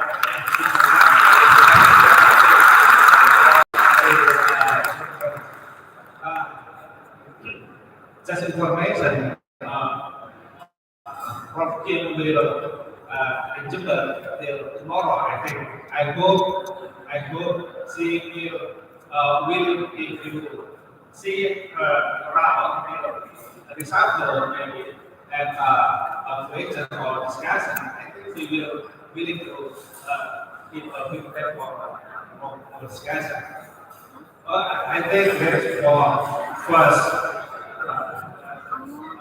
speaker this morning, and then we will continue for the second speaker, and we invite for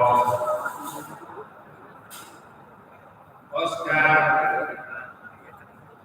from Malaysia. Please welcome him.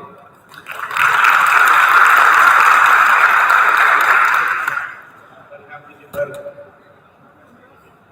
Hope you had good sleep last night because such a much and just sleep last night. Okay. From Oscar, we said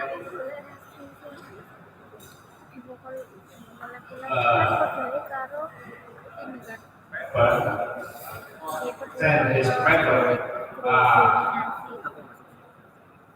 his qualification is quite huge, especially in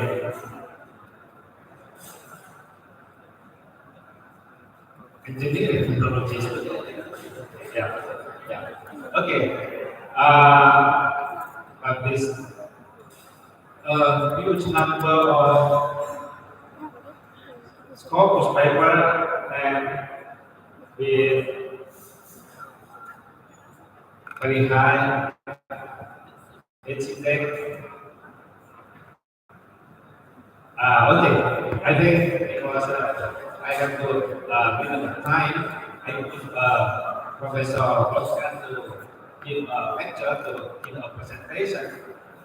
Same with the prof before for more than 40 minutes. Then we have 5 to 10 questions. And then you can start now.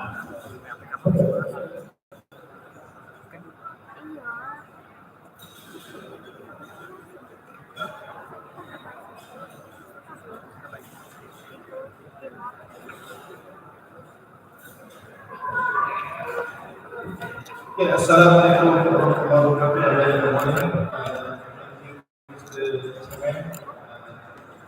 Distinguished guests, thank you for a very interesting presentation. Before I start my presentation, let me introduce a little bit about University Technology Mara. Okay, so first of all, not to be confused with University Technology Malaysia, alright? So because University Technology Malaysia is in the southern part of Malaysia, close to Singapore. So ours is University Technology Mara, in the city of Shah. It's about 20 kilometers from Kuala Lumpur. So that is our university.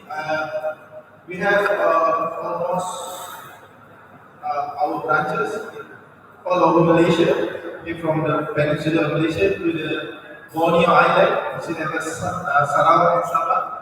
So bordering Kalimantan, the Borneo Island. So that is our university. So that makes us the biggest university in Malaysia, with the number of students almost about 150,000 students, and we run all programs, all disciplines. We have the sciences, we have the sciences like medicine, health sciences, medicines, pharmacies, and also we are champion in the social science like accounting, business, right, and also in IT. So that's a little bit about our university, and this is our chancellery office. Okay, it's situated in Sharjah. Okay, so Sharjah is the governing university of technology. Okay, so next please. Okay, so this is my plan of thought. I start with the introduction with why starting military and Jember, and then time and generator. So we are focusing on the tank. So to get the instrument on the time generator, we are using both technique, computational materials, computational as well as simulation. And also doing the physical part, the mechanical part, to complement simulation experimental. And then I will introduce our lab. Okay, we've done our lab so far. And finally, some sharing with our collaboration regarding with our national pilot company in Petronas. So if you are not sure if you are familiar with the Formula One racing car, the Mercedes AG, we are the co-sponsor of that company, of that racing car. Okay, so next slide please. Okay, these are my members, right? So most of them are here. So this is our group. IMED stands for IMED Media Devices. Okay, it was funded by one of our colleagues, Professor Muhammad Azman.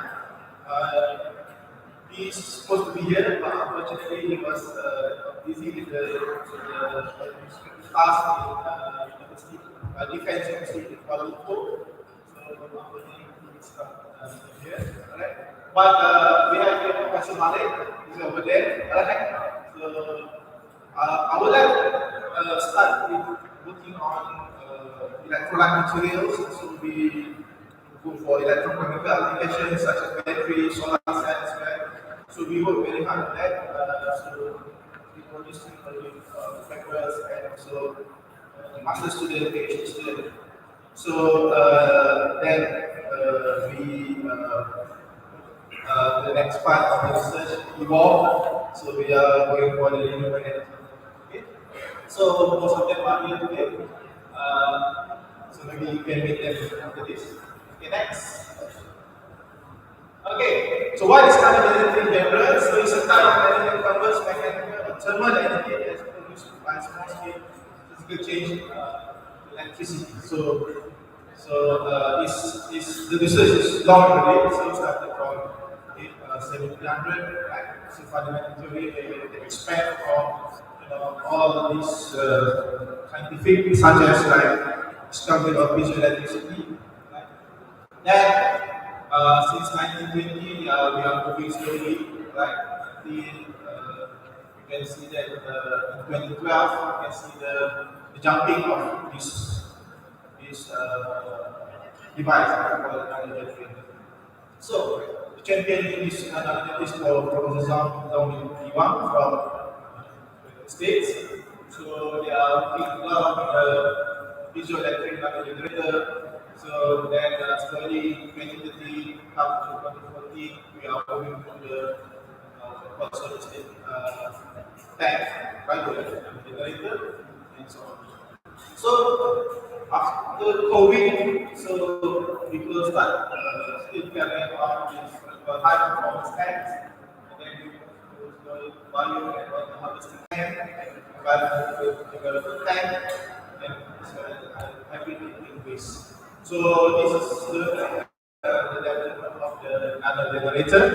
So we can see that the Americans are very serious about this research, as well as China. I think Korea is moving to this topic, and we also Malaysia trying to catch up the research on this field. Okay. So next slide please.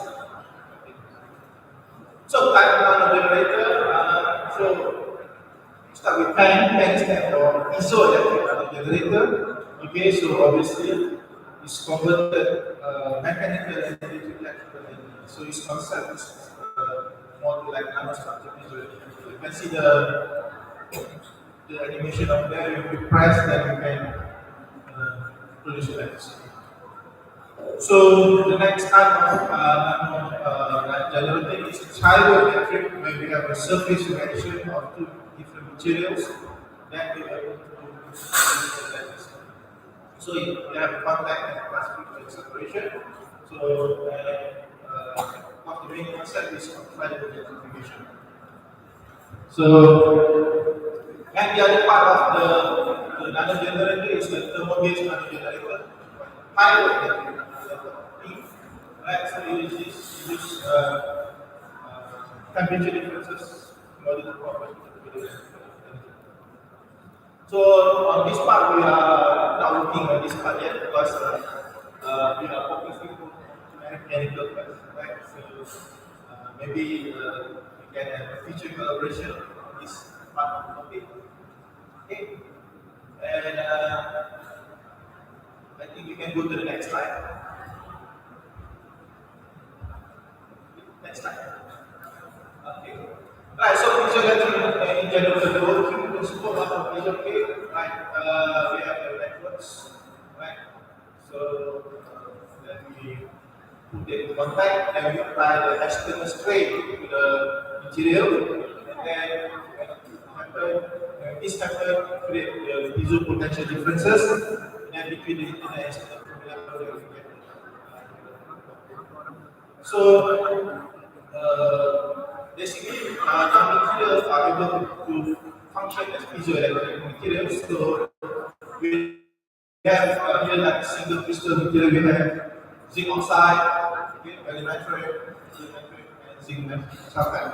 So this is the single crystal that are able to function as piezoelectric material. So we also have that kind of oxide, okay. And left free we have barium titanate, we have crystal ferrite, and so we go to the polymers, so PVDF and PVDF. Okay. So these are the structure that we can think about how to put this system, right? Structure we have like that. We can arrange. Of course, we have to play with the material. We have to grow the material, so you can apply all type of processing to material, thin filler, anyway, anyhow that you can grow the material on the surface. Right? So I think that is many people know already how to do this. Okay. So and then next we also have so we have also this the other composite electrical generators. So we can using a technology that we can grow all this the piezoelectric material on the layer of the material. Okay, and at the top we also use electrical nanowire generators, right? What is the advantages of using PEG piezoelectric generator? Of course, we are talking about the mechanical and holistic, right? So high conversion efficiency, durability, and long operation lifetime acts as a substitute for supply for various applications. So I think I know that many people already experience with the piezoelectric material on how to harvest the material and the energy from the material. So we try to be creative on how to harvest this material. So we are planning on how to deploy this material to a system that we can harvest the material. We put on the walkway, like when people walk, we have the free energy over there that we can use this piezoelectric to harvest the energy. Okay, so that's the idea that we are working currently. Okay, next please.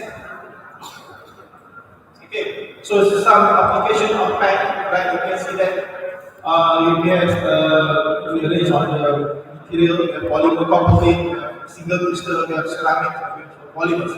Right, so on the energy harvesting part, you can see that. So anything can be, think of how can we use this to harvest it. Right, so okay, to running and nano device, perhaps, okay. So molecular devices, okay. So this is currently the people trying to use the piezoelectric material for this application. Okay. So next slide, please. Next. Okay. I'm done with the piezoelectric. Now I'm going for the triboelectric generator. So the working principle is, of course, they are using triboelectrification, where you are talking about electrostatic induction plasma electrification. Okay, so when a specific electric charge, when they come into contact and they separate from another, as an example over there, we contact plus fusion plus separation. So when they are contact with each other, so they generate electricity, and we should be able to out. So that's the basic working principle of the triboelectric generator. So there are modes of how this electricity can be harvested. So we have first mode is that vertical contact separation mode, where we put it here, right, and you could look outside over there, and then we can get the harvesting. The second mode is lateral sliding mode. Okay, so you can see that we just make their contact and slide, and we try to harvest. The other one is the other part is single lateral mode. You can see that we just up and down. Okay, then we have the electrostatic charge over there, then we should be able to harvest it. And finally, we have a freestanding triboelectric layer mode. So that we have put two material over there, and then we just slide this on top of it. So then we have the charge accumulation over there, and we are also going to harvest it. Okay, so materials in that, what material that we have for triboelectric generator, we are looking for higher electric affinity triboelectric material, and also we like to have lower electric affinity triboelectric material. So you can see that these are material we have positive part as well as negative part. So when we have these differences, charge accumulation can be increased, or we are able to harvest electricity. Okay, so what is the advantages of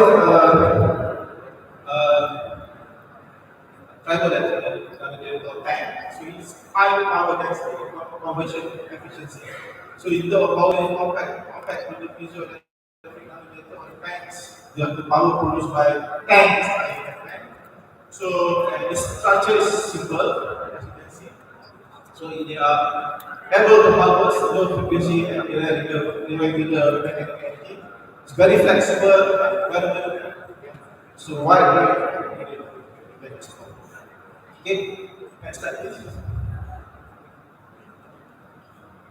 So these are the application of tanks. Okay, you can see that we have a self-powered sensor system, we have micro nano powered source, and we have blue energy. Okay, so on the blue energy we have biosensors. Okay, can be deployed water wave energy. So I think there's a company also in China, they are working on using the wave.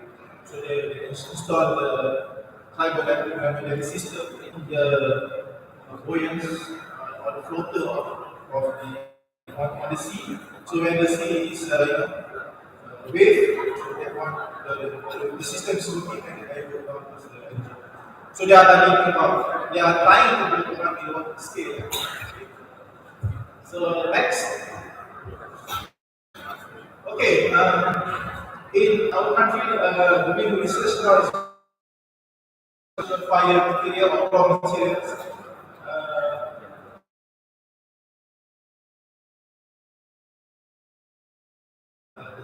what you call it, simulation and also computational power, right? So, look that we have done. So, yeah, we are using the density functional theory, right, to replace our light in funding and so on. So, with computational work, we are able to predict, we are able to what you call design the materials that we would like to use. So, and then what we do is that we design the material, we choose the material, and then I will show the example shortly. And then after we design the material, we resolve using this computational technique, and then we are using the finite element, using a software such as console. And then, so after we understand on this computational or the modeling part, then we try to prepare the design based on this. Okay. So we have to do this because using computational power or simulation or modeling, we can save time as well as to save our resources. Okay, so that we can focus.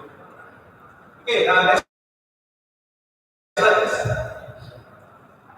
Okay, this is one of the examples that we are looking at now.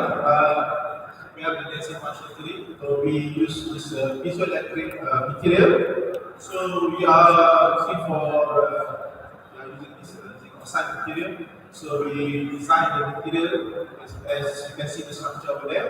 So when we design the material, so we can put some element in the substitution into the zinc oxide. Okay, the substitute with zinc with the lithium, perhaps platinum, perhaps. So our colleagues here, we have my colleagues here, Dr. Faris, is also very good, very expert in this part. Maybe you want to collaborate with us, we'll talk about this. Okay, so after we design the material, right, we obtain the structure, and then we move to the part we call this the finite element using the concept of quantum physics. So we can put this material in the system, and then we can perform the bending performance, okay, bending test. And then from the bending, we can see that how much power has been generated.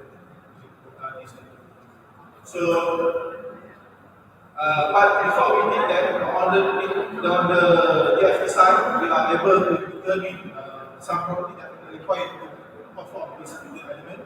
That we need to perform the measure like strain, stress, constant, and also strain of the material. Then we need to obtain the electrical potential density. And then once we have this information, then we can use this. As we have to modify the library of this. So next slide please. Okay, so this is the project that we have right now. Okay. So so all of this we have in the lab. The first one we are using the knocker to knock, right? To knock the piezoelectric material and take the results. So the next one, okay. Then we also try. This is the most that I explained previously. Okay.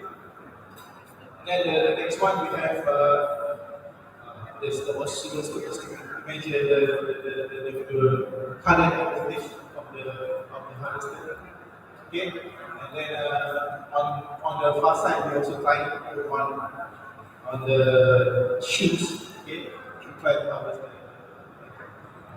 Okay, next slide, please. Okay, so in general, the piezoelectric, we are using the first study on piezoelectric material.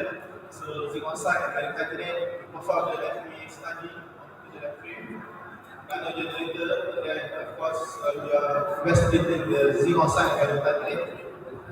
On the triboelectric side, we are using, we use the sliding streaming mode.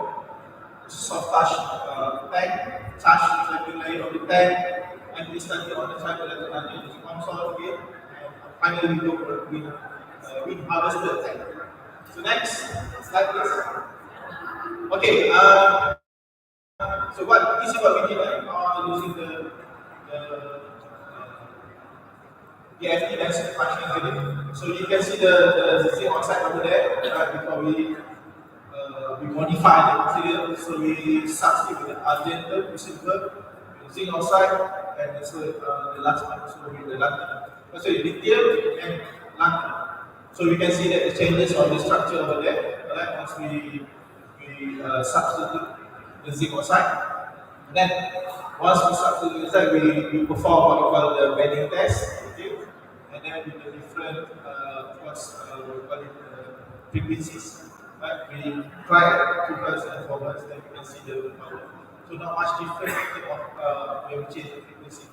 But finally, so from our simulation, we can say zinc oxide material with that 36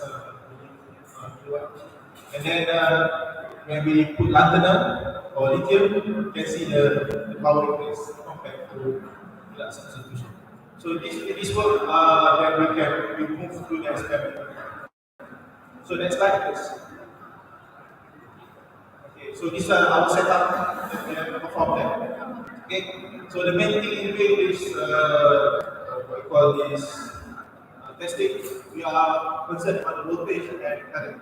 So challenge about doing this research is that the current produced by another data is too small. Sometimes at the level of nanoampere and sometimes microampere. And it's also very difficult to measure this current. Okay? So that's the challenges we have.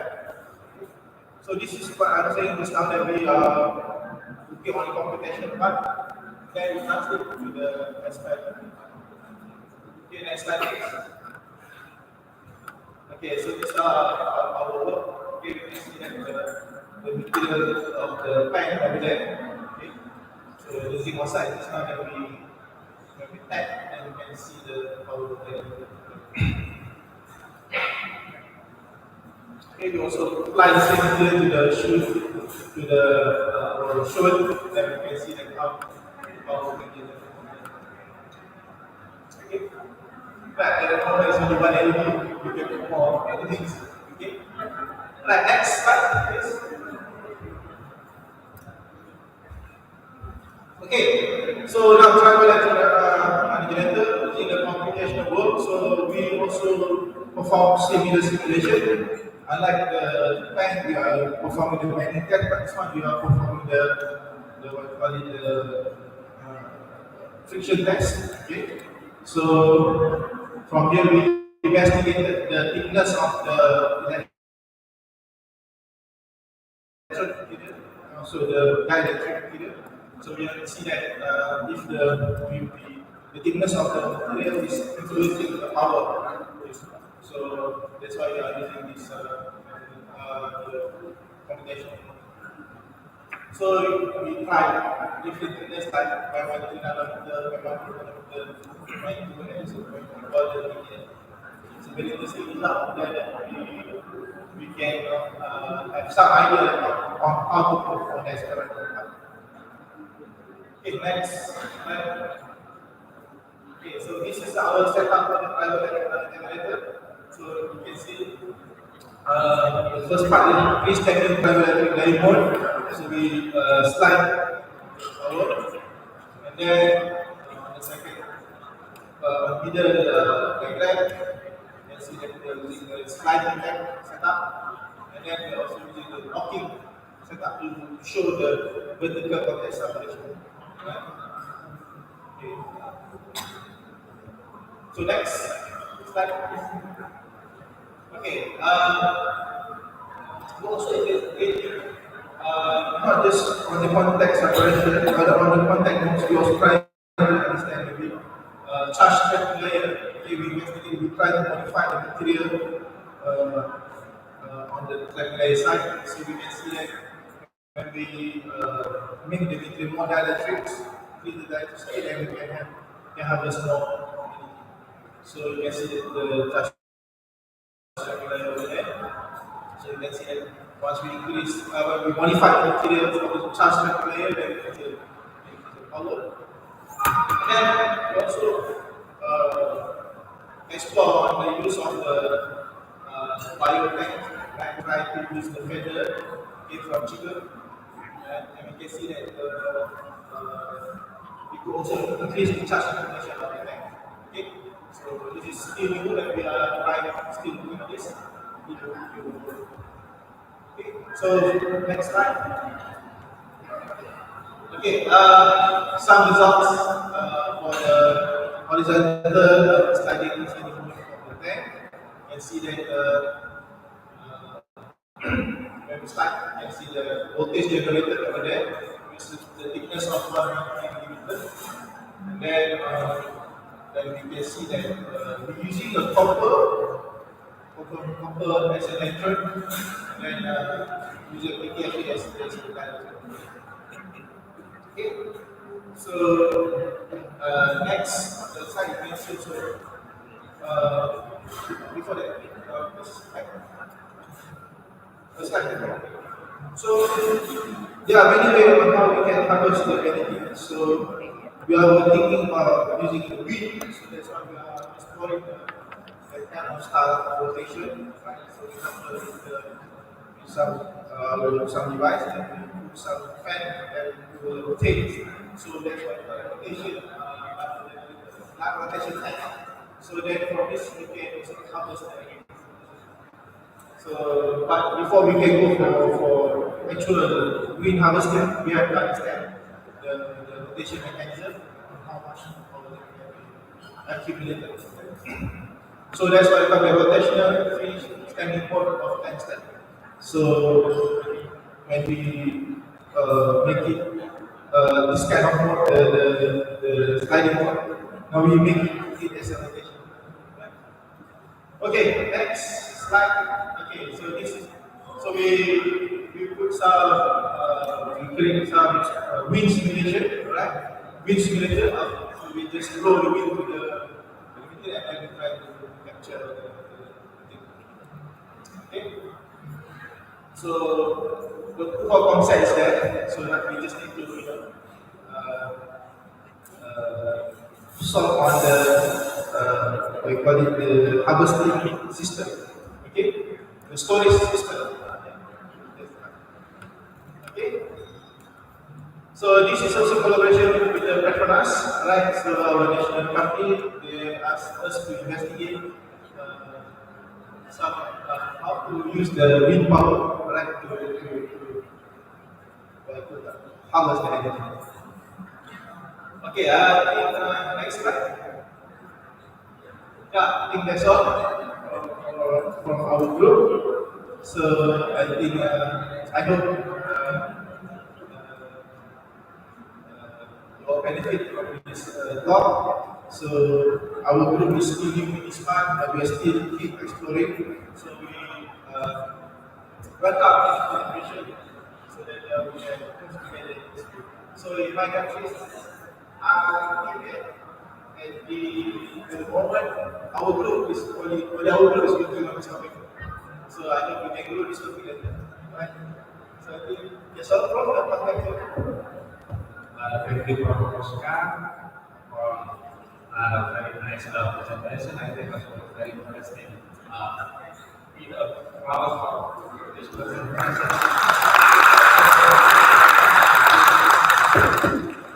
Yeah, we still have very fortunate that we have time. We have a 7 minutes for our discussion, so we can invite up to three participants in to write a question if you have. Okay, Pak is our colleague from saya Malang. Silakan Pak Rahmat. I want to ask about EAC material. Do you have any information about time delay between the deformation of the material and the electric resulting electricity? Yeah, we have that problem. The delay time because the relaxation time it's delayed because when we are looking at this what we call it the voltage is not harmful or not even. So this is good. Yeah, that's it. Yes. Everyone connected and the second one. I think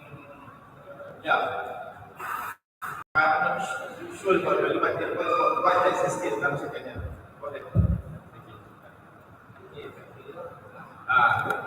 Other question, please? If there is. From the right way.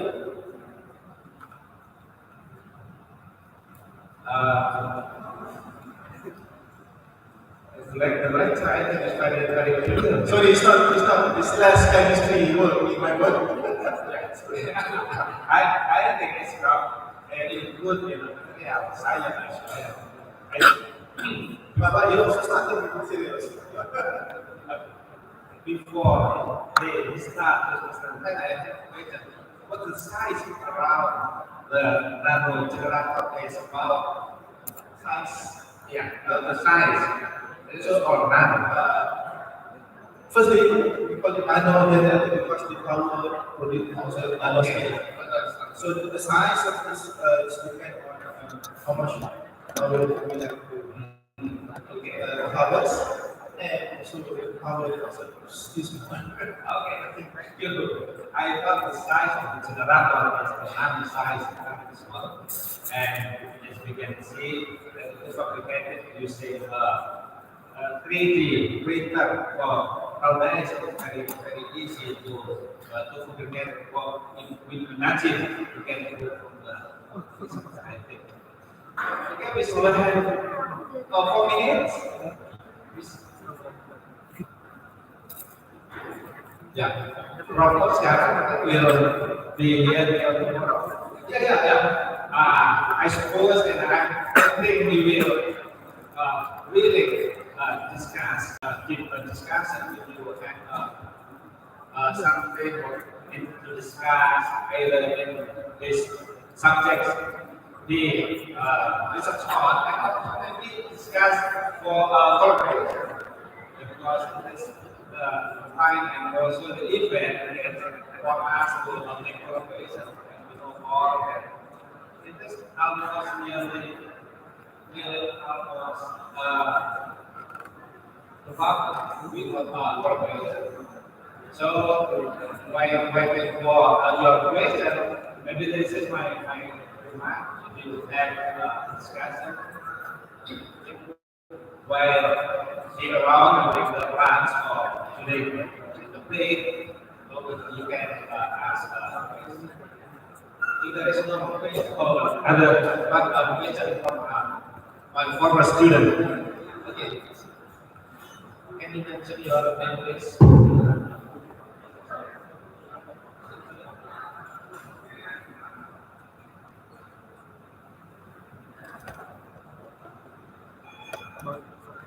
Okay, good morning, Mr. Oscar. My name is Hanif Mufti Adistam. I'm graduating 26 at Universitas Jember. Well, as all as we know, that every materials have weaknesses.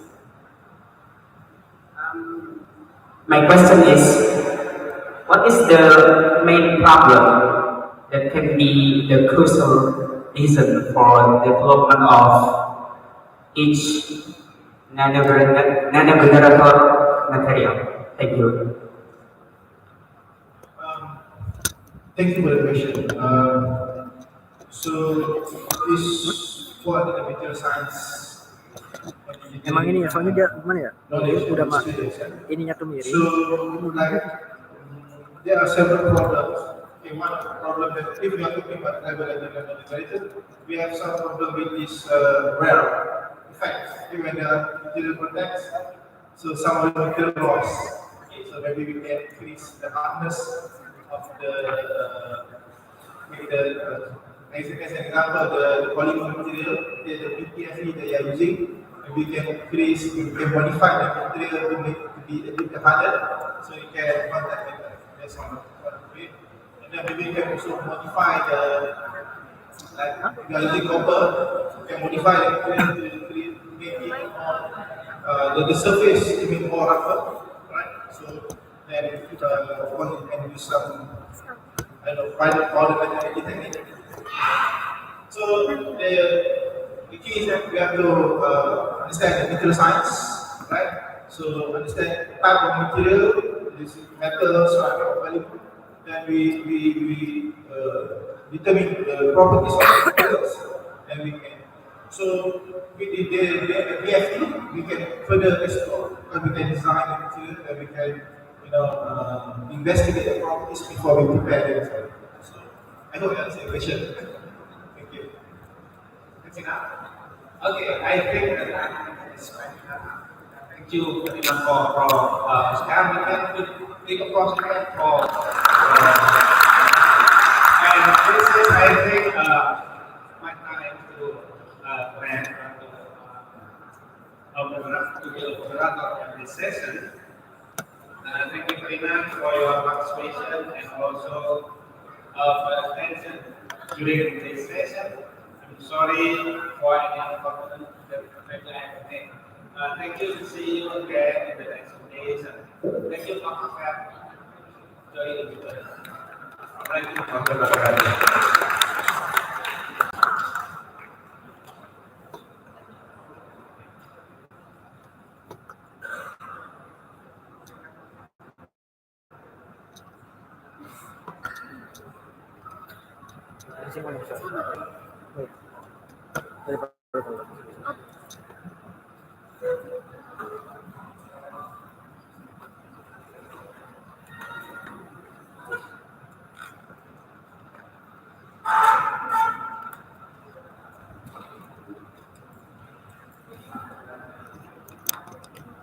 We say thank you for Professor Diki and Professor Osmar Hassan for the insightful presentation and sharing your expertise in this session. Also, we thank you to Mr. Ahmad Syafullah and the moderator who will lead this session so well. And we would like to invite Mr. Bambang Wiloharto to give the software and certificate as our appreciation to his speaker.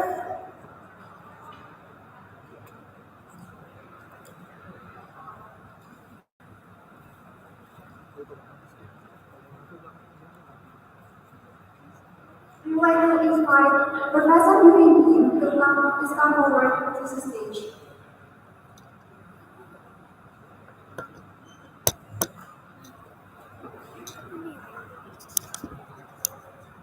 Please to Professor Yuri to come forward to the stage to receive the souvenir and certificate.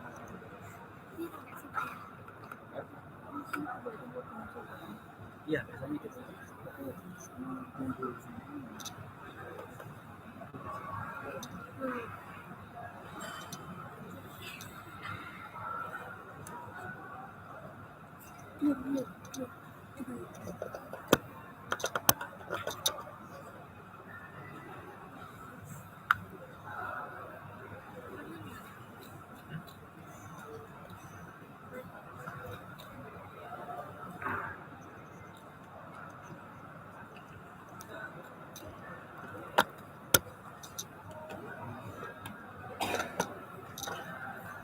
Let's give an applause for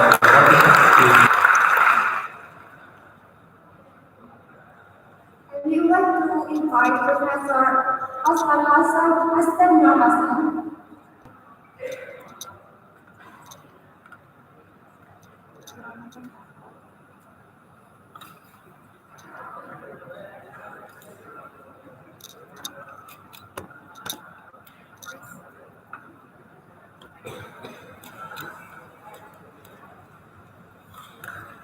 Please give a round of applause for Mr.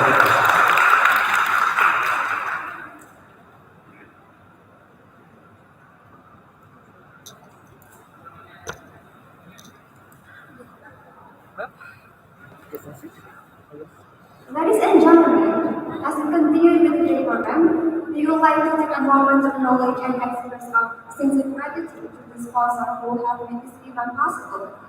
Indeed, their generous support and partnership play an important role for the success for this event, and it's our privilege to highlight the contribution of our esteemed sponsor. We are so delighted to hear the inspiration speech from our sponsor. The representative from Royal please be welcome to the stage to give the presentation. Ladies and gentlemen, please give a warm welcome and applause for the sponsor from Viraland.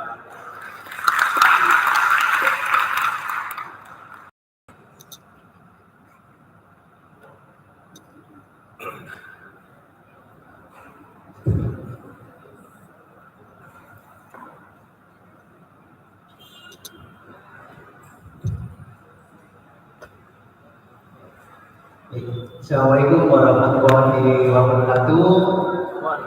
Selamat siang dan salam sejahtera bagi kita semua. Pertama, perkenalkan kami dari PT Wira Anak Solusi Group dengan saya sedikit dari kantor Surabaya. Pertama, mengucapkan terima kasih yang sebanyak-banyaknya kepada panitia Kesitu FMS telah memberikan kesempatan kembali kepada kami PT Wira Anak Solusi Group untuk mensupport kegiatan acara ini dan semoga kegiatan acara ini Kesitu FMS sampai dengan hari besok berjalan dengan lancar. Waktu next slide. Baik, kembali dalam PT Wira Anak Solusi itu merupakan spin-off dari PT Digital Labs di mana kami ditunjuk sebagai authorized distributor dari televisi sensitif untuk kromatografi dan mass spectrophotometry. Next. Baik, inilah office kami di mana pusatnya ada di Jakarta di Komplek Wisma Kedoya Plaza. Next. Baik, di Jakarta juga kami ada area demo yang kami juga mendirikan lab integrasi di mana ada beberapa sampel dan unit demo yang bisa menerima sampel dari Bapak Ibu yang bekerjasama dengan PRIN, di mana ada alat kromatografi seperti liquid kromatografi, non kromatografi, GCMS dan AAS. Next slide. Baik, kami juga ada live research yang kami beri nama Corporate Science yang berada di kota Yogyakarta, hadir dengan GM, yaitu ada alat IM, yaitu alat komputer atau LC Resolution Mass Spectrophotometer, di mana di lab ini Bapak Ibu yang mungkin di kampusnya belum ada komputer atau HRS yang mau analisa baik sampel omics atau targeted maupun targeted seperti meteorodermik, fotodermik dan endodermik bisa mengirimkan sampel Bapak Ibu di sini. Kebetulan di UNEJ ini alat kami sudah tersedia, saya di UNEJ ada di UB juga di Soetardjo. Next slide. Baik, ini beberapa service kami di Global Science. Bapak Ibu bisa mengirimkan sampel untuk uji proteomics baik targeted, kemudian metabolomic dan targeted lipodermik dan juga beberapa sampel terkait uji alat. Next slide. Baik, ada tim kami yang tersebar di beberapa cabang, baik cabang Surabaya, Jakarta, Semarang, Bandung, dan di cabang Medan. Next slide. Baik, ini adalah beberapa produk dari termovisi scientific yang PT Wira Analytical AGD. Yang pertama di sebelah samping kiri ada liquid kromatografi, baik mulai detektor konvensional maupun sampai dengan detektor high resolution mass spectrophotometer. Nanti di bawahnya ada produk gas kromatografi, baik dari detektor konvensional ini sampai dengan GC HRS atau analisa dioksid analyzer, yaitu DFS magnetic sector GCRS. Kebetulan GCRS ini populasinya sudah mulai banyak di Indonesia terkait untuk analisa dioksid dalam udara, terutama di Kementerian KMHK dan di beberapa laboratorium kampus di wilayah Kalimantan. Lanjut di bawah ada air kromatografi untuk analisa anion dan kation yang bisa dilakukan dengan ICP-MS yang bisa untuk analisa spesiasi produk. Lanjut, next slide. Baik, lanjut di produk TIA, thermal elemental analysis analisis ada AS, ICP, ICP-MS, dan IC-SMS. Di bawahnya ada alat-alat preparasi seperti logik evaporator, speed analyzer, SLEPA, dan speed vacuum. Lanjut ada di spektrometer UV-vis, kemudian elemental analysis untuk analisa CHI visual analysis atau temporal technique lokal untuk mengganti analisa sebagai prinsip mass analyzer. Kemudian ada tritator, kemudian untuk alat IRNS isotope ratio mass spektrofotometer untuk analisa dan memetikan suatu senyawa berdasarkan fingerprint dari senyawa karbon maupun senyawa dari rantai karbonnya. Lanjut, meter dan beberapa chemical dari produk Fisher Science dan consumernya. Next slide. Kami juga tersedia di katalog baik spare part maupun main booknya yang bisa kami masukkan dalam KPP PKK. Next slide. Kecuali kalau mereka Ya, berikut beberapa cabang besar kami. Tentunya ada di head office kami, ada di Jakarta, dan di branch office kami yang untuk wilayah Indonesia Timur, khususnya Jawa Timur, berada di Surabaya. Terima kasih atas kesempatan kami mempresentasikan sebentar dan sedikit dari produk-produk yang kami ambil dari PT Wiralat kita Soetardjo. Semoga ICU-MS berjalan lancar sampai dengan besok. Assalamualaikum warahmatullahi wabarakatuh.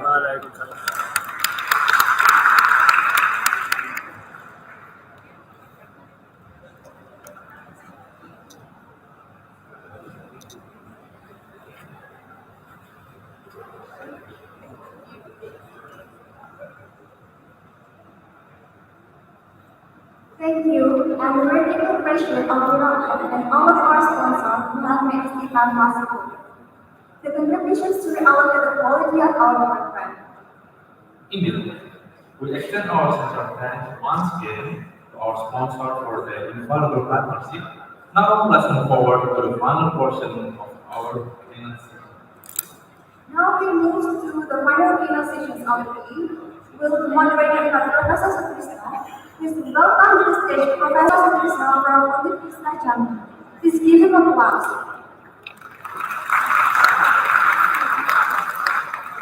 Professor Soetardjo is the former member of Universitas Jember in the period 2020 to 2021.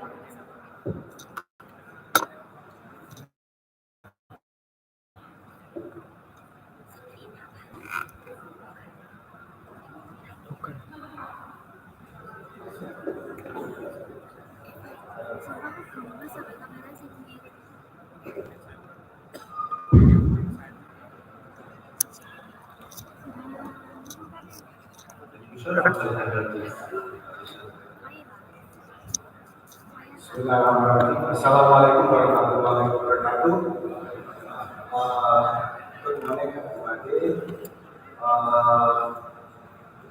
All participants, I invite Professor Bambang Muswadi to give the final session. Let me introduce, I am Professor Soetardjo. I am Professor in Chemistry Department Universitas Jember on Jember University. Please, Professor Bambang.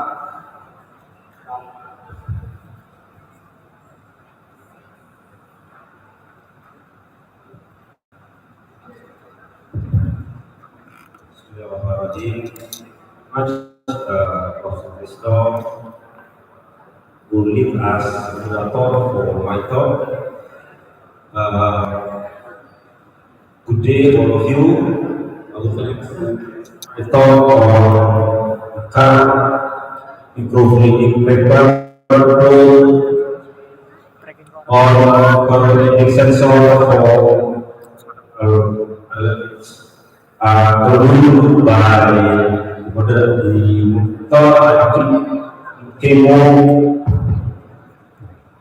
the chemo evaluation sensor group, Faculty of Pharmacy, University of Jember. Actually, before I know it, I also in the Department of Chemistry. All my health sciences.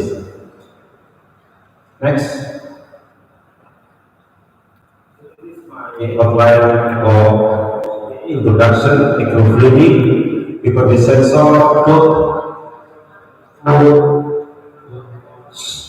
analysis such as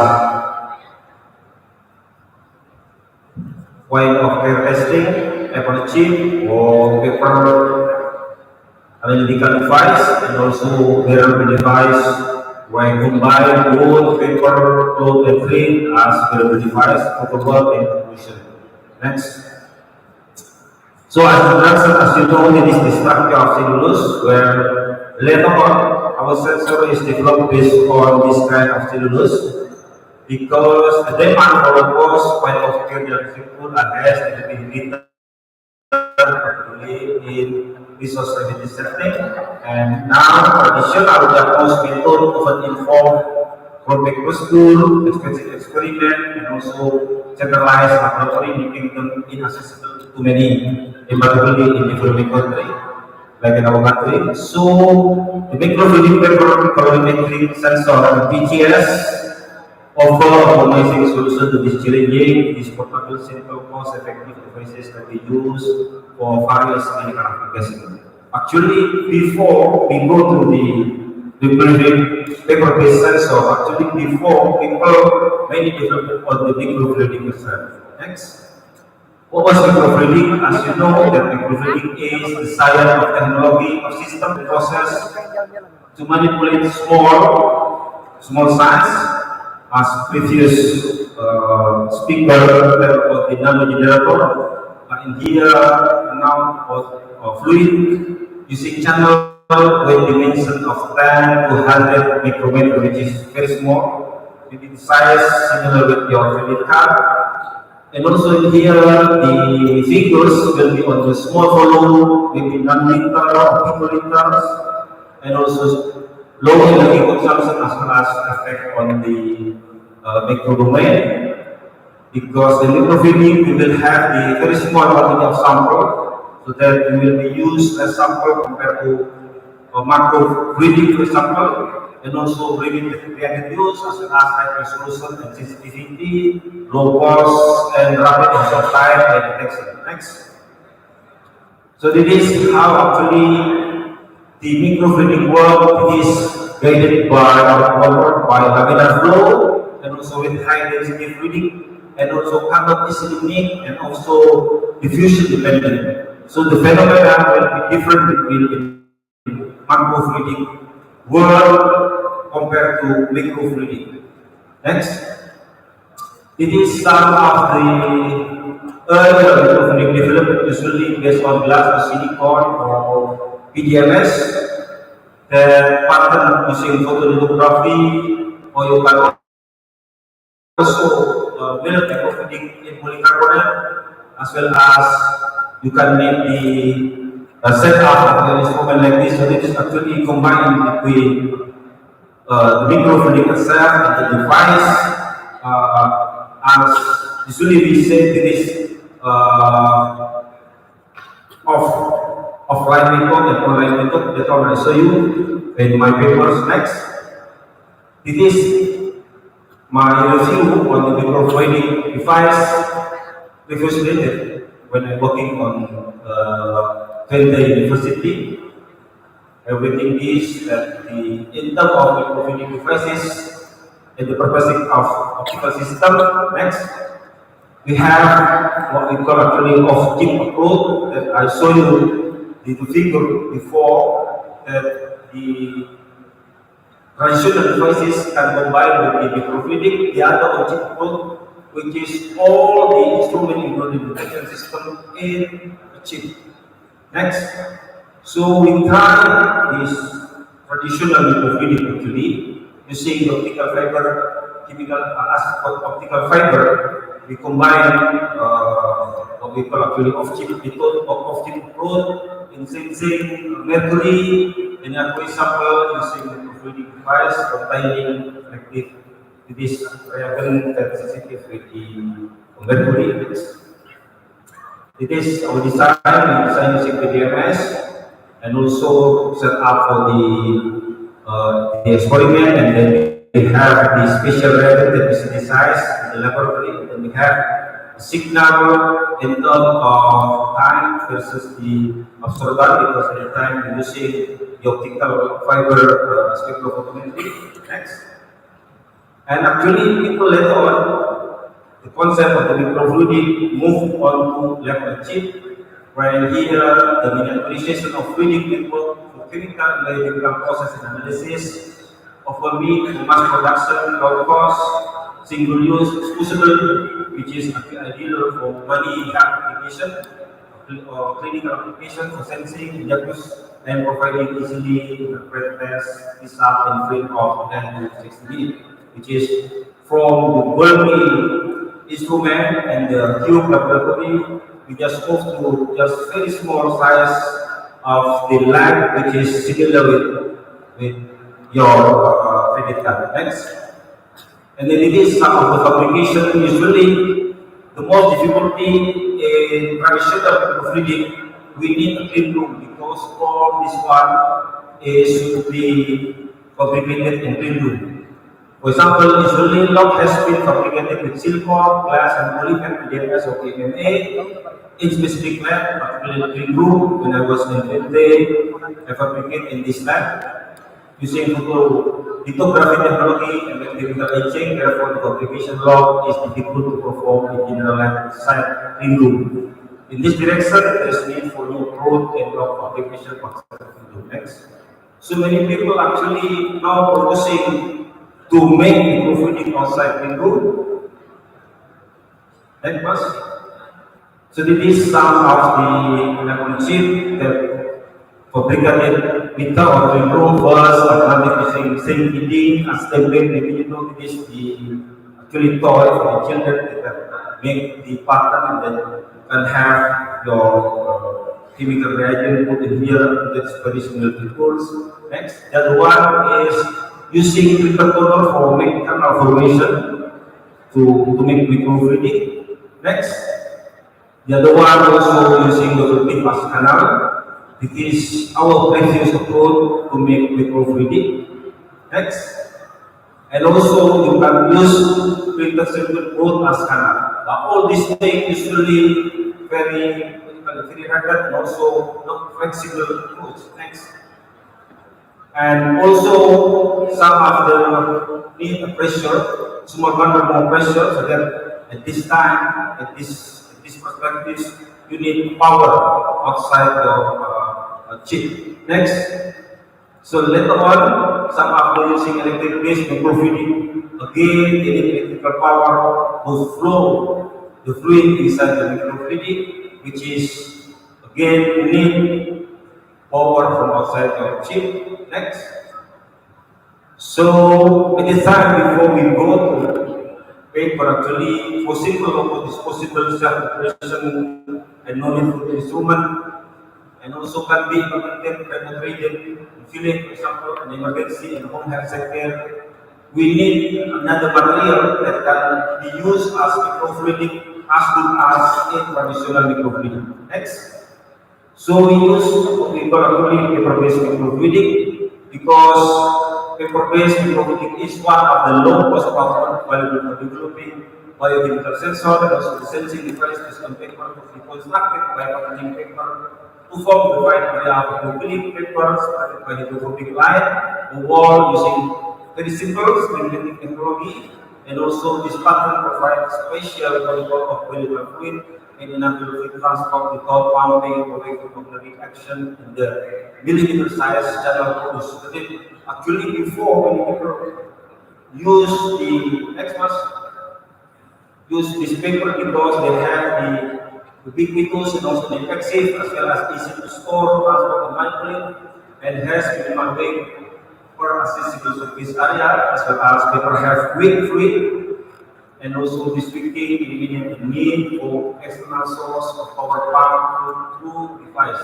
Just using the reaction by using paper, we could have our own power because the reaction paper can filter particular, for example, solid gel cell from a contaminated sample, and also can directly dispose safely via integration, you can easily just burn the papers. Next. This is how actually the capillary is only working in our papers. They have self-drive by reaction and also no need additional power from outside your chip. Next. It is commercial valuable sleep test that used for, let's say, pregnancy test and also for other purposes. Pattern paper make it visible to run online one on sleep paper while still using only small sample. It is the good one. And also in less about technology accepting pattern paper with screen reading technology is convenient and useful for prototyping this device and new pattern technology. Next, it is some of the paper-based that very popular to be used as pregnancy test, also other testing. Even during the COVID, many of the scientists working on this developing we call actually immunosensor based on the paper as well. Next, this is the first idea that using paper-based microfluidic that published by the design in USA in Harvard. This is how actually they use photolithography and the disadvantages of this technique is not suitable for rapid and mass application because they're using like printing, but they're using masters actually, and also medium cost and as well as the procedure. Next. So this is now people mainly work on the paper-based sensor. They have many design for single analyte example and also for multiple analyte because paper-based sensor have the simple application as I said, flexible and surface area, filter and separate analyte, and also good variability even for vapor, for example, or cost miniaturization as well as sample volume. And the other one, the we cannot use the standard microfabrication like what we using the PDFS or PMMA. And also need for application in low temperature, just using our classical lab, require no fabrication process, except printing, initiation, and synthesis. Next. So this is some of the bodies paper-based sensor. Usually in colorimetric paper-based sensor, people just using the your smartphone just to detect the color changing. Then later on, the color can be proportional to the concentration of palette as your target and detection. Next. And also, not only for one dimension, but also 2D and 3D dimension, paper can be used for one process like this. Next. So then the advantage of using paper-based sensor first, specificity, rapid response simplicity, and also sensitivity as well as life disposable. It is ideal to be used for many clinical analysis. Next. It is in our traditional clinical analysis using bulky instrument. But now next, when we apply the paper-based, it could be concept of microfluidic in clinical analysis. You can have the small volume compared to the clinical lab, usually a considerable volume of global sample that is quite large, expensive as required and personal. And here you can have the rapid response in real time, as well as demonstrating minimalism of sample contamination, as well as convenience of disposal, and also low cost. Meaning in terms of time, it is less compared to traditional one. Next. This is how actually operation in terms of operation, which is traditional will be around 12 to 72 hours, and then in hours maximum will be 1 hour using paper-based sensor. Next. This is the concept of POCT, where they're testing device as a test, as usually people use to assume criteria for rapid test. This is by WHO for affordable, sensitive, specific, use-friendly and simple to perform, which is can be directly deliverable goes to the test. So then all these criteria FB develop what we call actually paper-based sensor. Next. This is how actually paper-based sensor can be used. They can be used in many type of, let's say, biomarker detection as well as disease detection, even infectious detection. As maybe you know, during the COVID pandemic, many paper-based sensors developed for detection of COVID. Next. In terms of application, actually there are many of applications starting from the physical patterning as well as the chemical patterning. You can choose whether that is suitable for your lab, either you can use the physical patterning as well as you can use the chemical patterning. Next. It is some of the advantages and disadvantages. For example, if you using work printing, because usually in many paper-based sensors, usually people using work printing.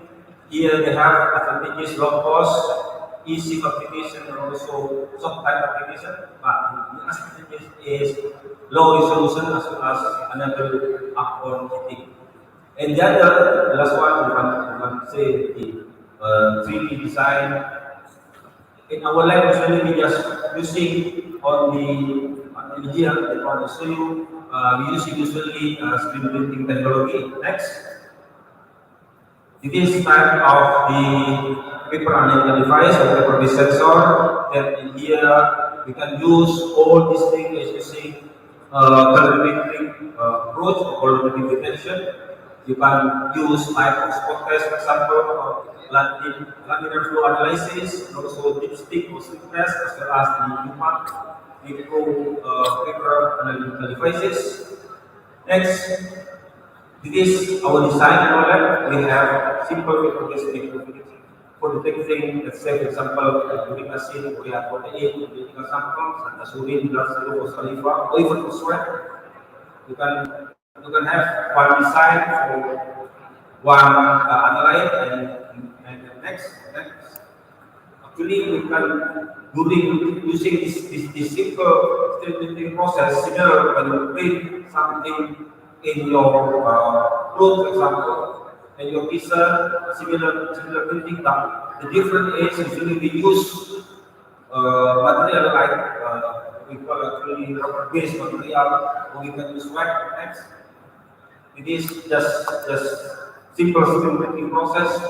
You can use whatever available for screening process as well as they have the process to make the hydrophobic side and also the hydrophobic side of your paper specs. And it is some of my students are working on traditional using the screen printing technology, which is in which actually support. You can make this and then you can make your design. In here, filter paper has been done with rubber base in using screen technology, the screen printing technology.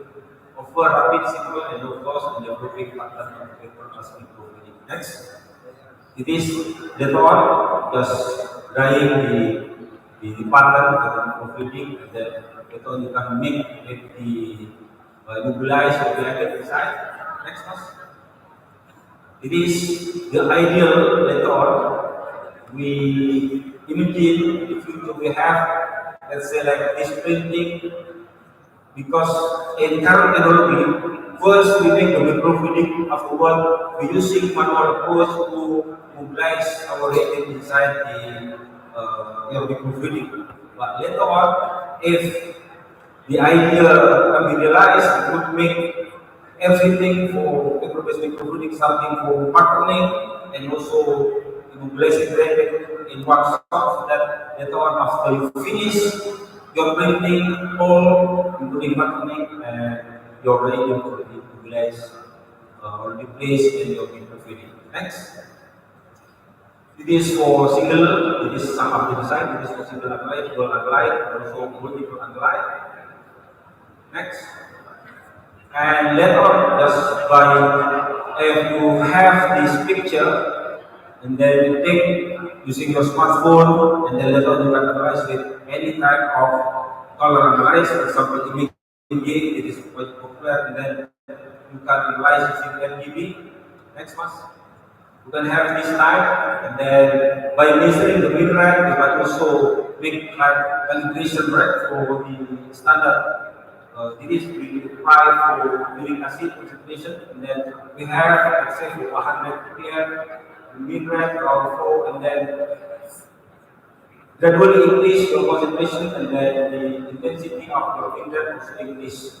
Also, you can use the other photoshop to analyze this check of color text.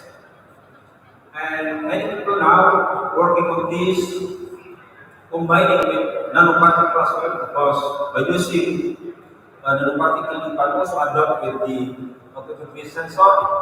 And these days, some of the researchers from the Taiwan is developing our nanoparticle for the sensor system for detection of policies. Next.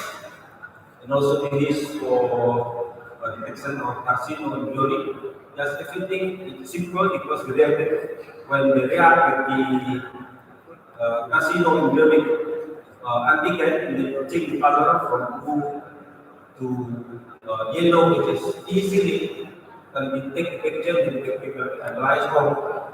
Now many application-based smartphone you can use, for example, Paloma, and I think I forgot if I remember there are many 5 applications that can be used directly to quantize what's the development of the NTP using directly using your smartphone. Next.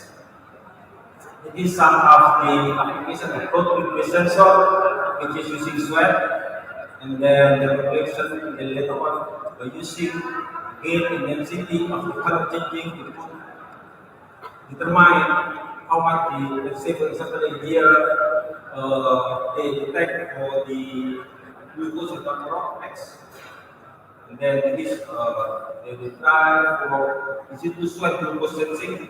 So you can measure your glucose in your blood, rather than using your blood, using the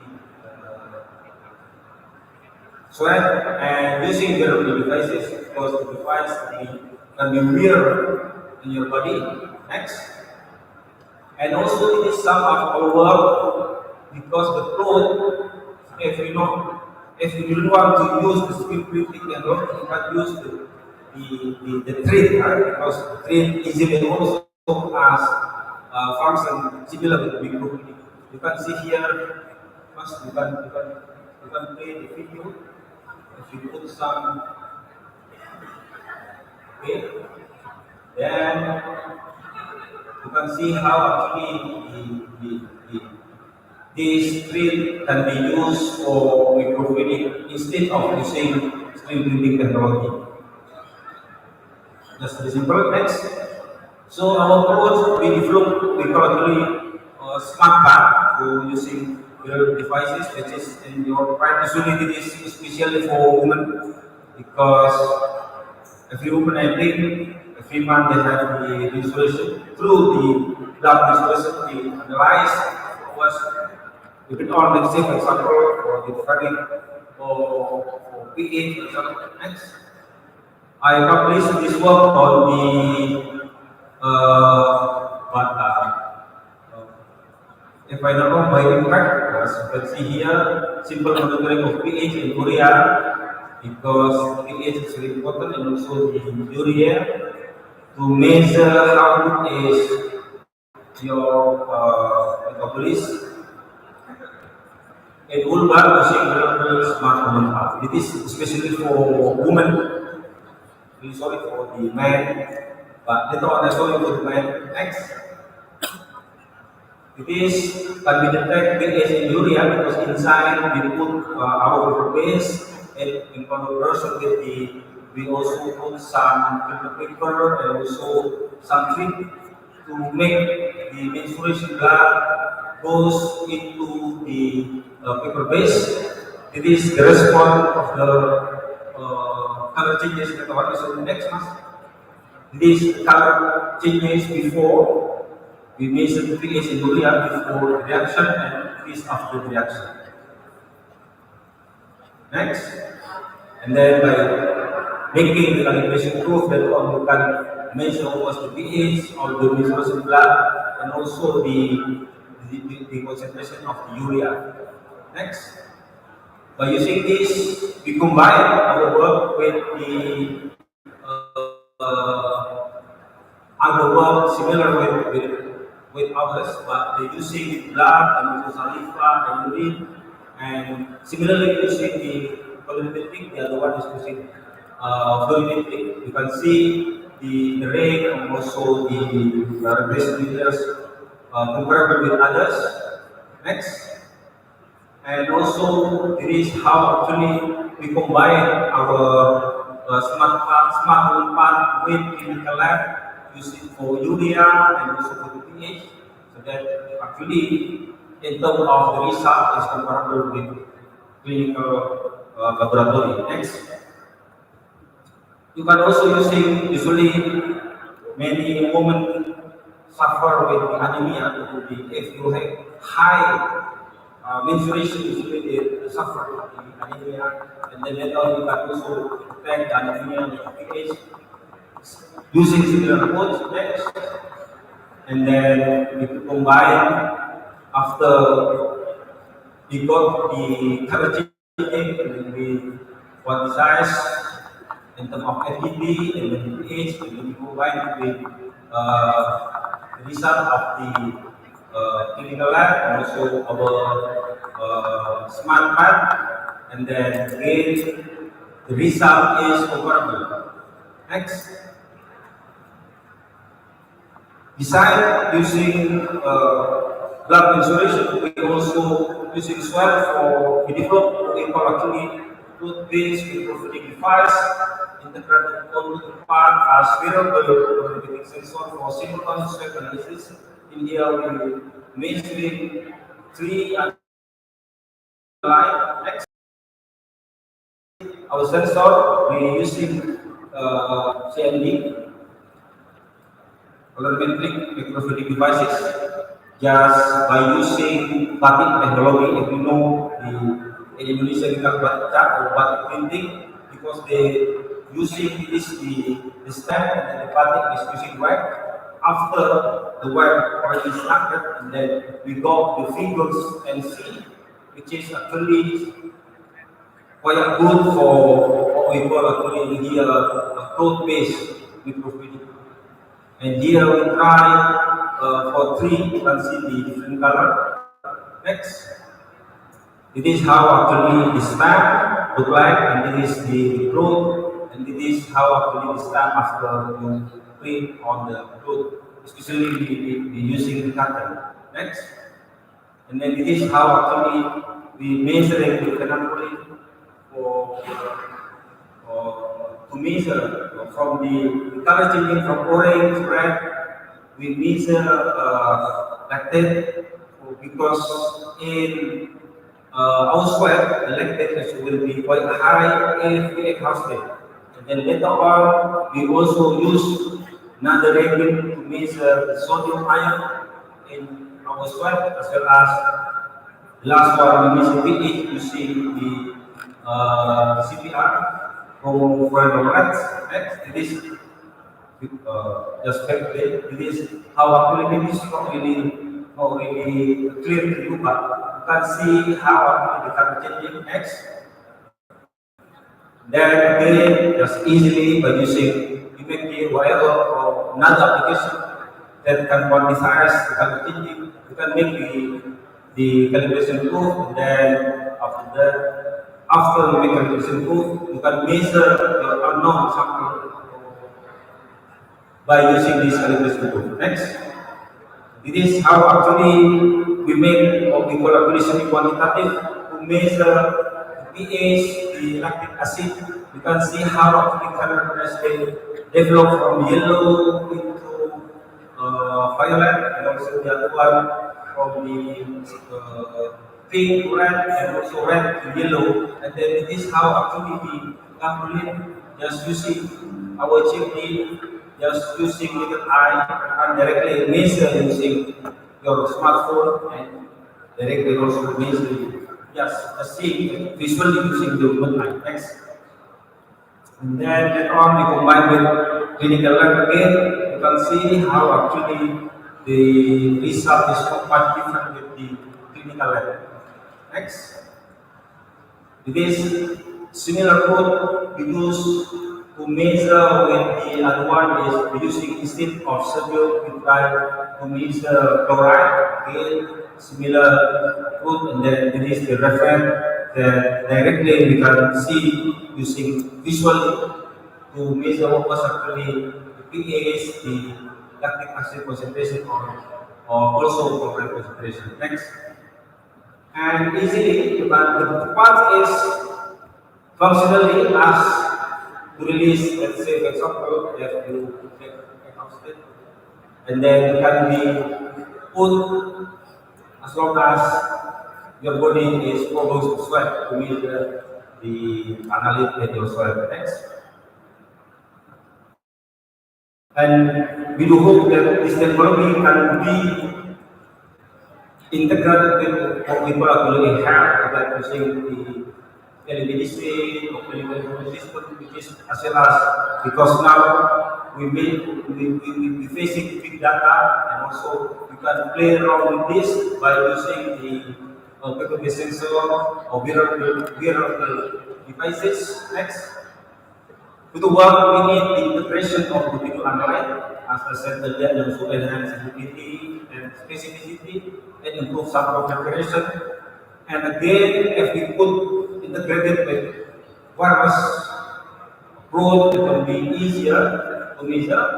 Next, as a conclusion, the efficacy of optimizing F2 for developing low cost when here there is a tool, unique property, unique capability, simplicity, cost effectiveness, like an ideal application and resource intensity as current sample of PTS technology and typically depend that capability in the big detection of rate of analysis and improving sensitivity or level of clinical application, also for other applications like in pharmacy and also in food.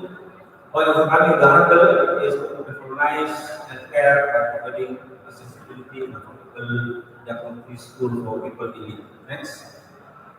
Thank you very much for your time and attention. Assalamualaikum warahmatullahi wabarakatuh.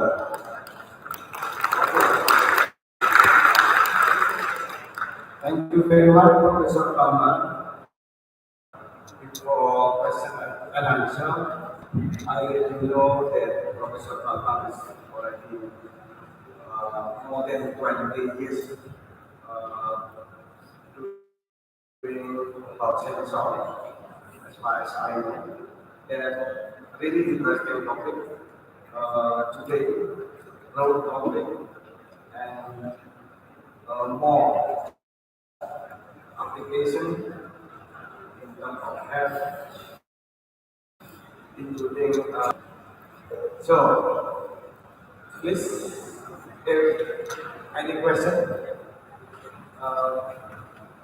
yes, yes, from happy, any question?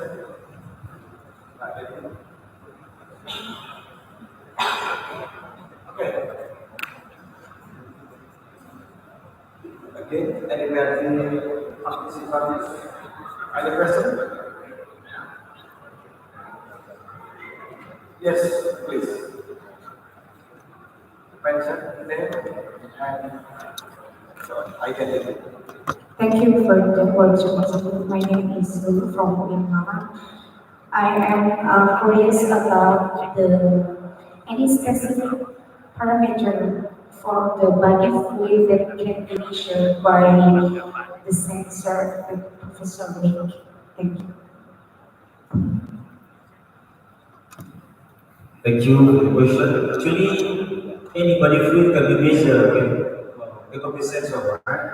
So as long as you know what type of biomarker that you would like to detect as your analyte. For example, you can measure, for example, glucose, or uric acid, or protein, or the other ones are lactic acid, or any type of analyte can be measured as long as you know what's the target analyte. Then later on, you know what's the suitable reason, sensitive and selective reason to detect this target analyte, and then later on, you can replicate your paper reading on the paper, usually we using paper, filter papers because very easy to find in the lab.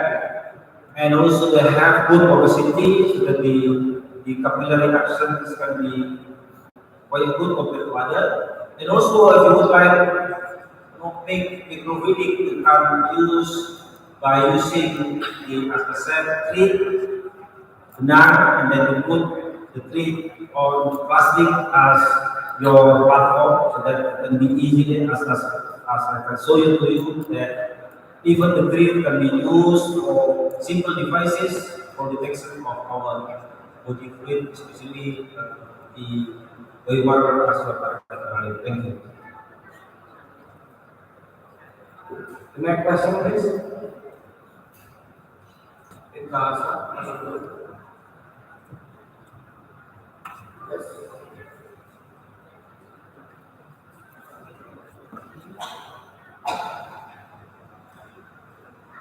Okay. If there is enough for no question anymore, let's give applause to Pak Bambang, Professor Bambang. Thank you very much.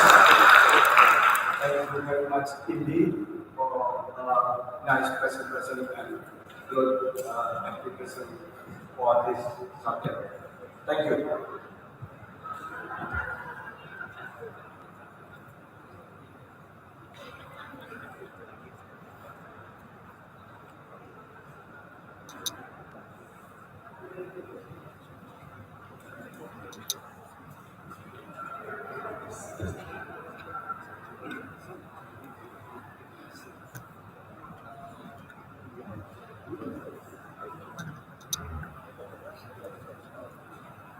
Once again, we want to say thank you to Professor Bapak Kuswandi for giving such an informative and comprehensive presentation, and also our moderator, Professor Trisna, who did this session so well. Now I want to invite Professor Dr. Ana Agustina Dewi to give summary and certificate to our speakers as a gratitude and appreciation.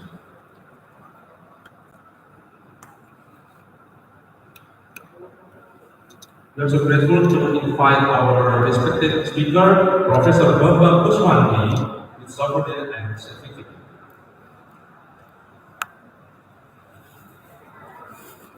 Please give a big applause.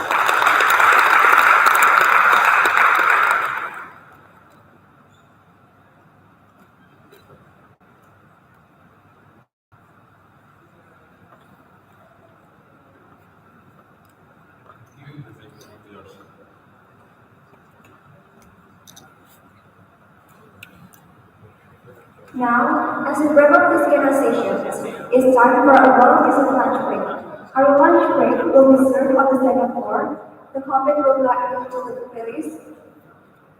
And please take a moment during this break to visit our sponsor and explore the incredible work they are doing. In addition, the sessions can be used for prayer.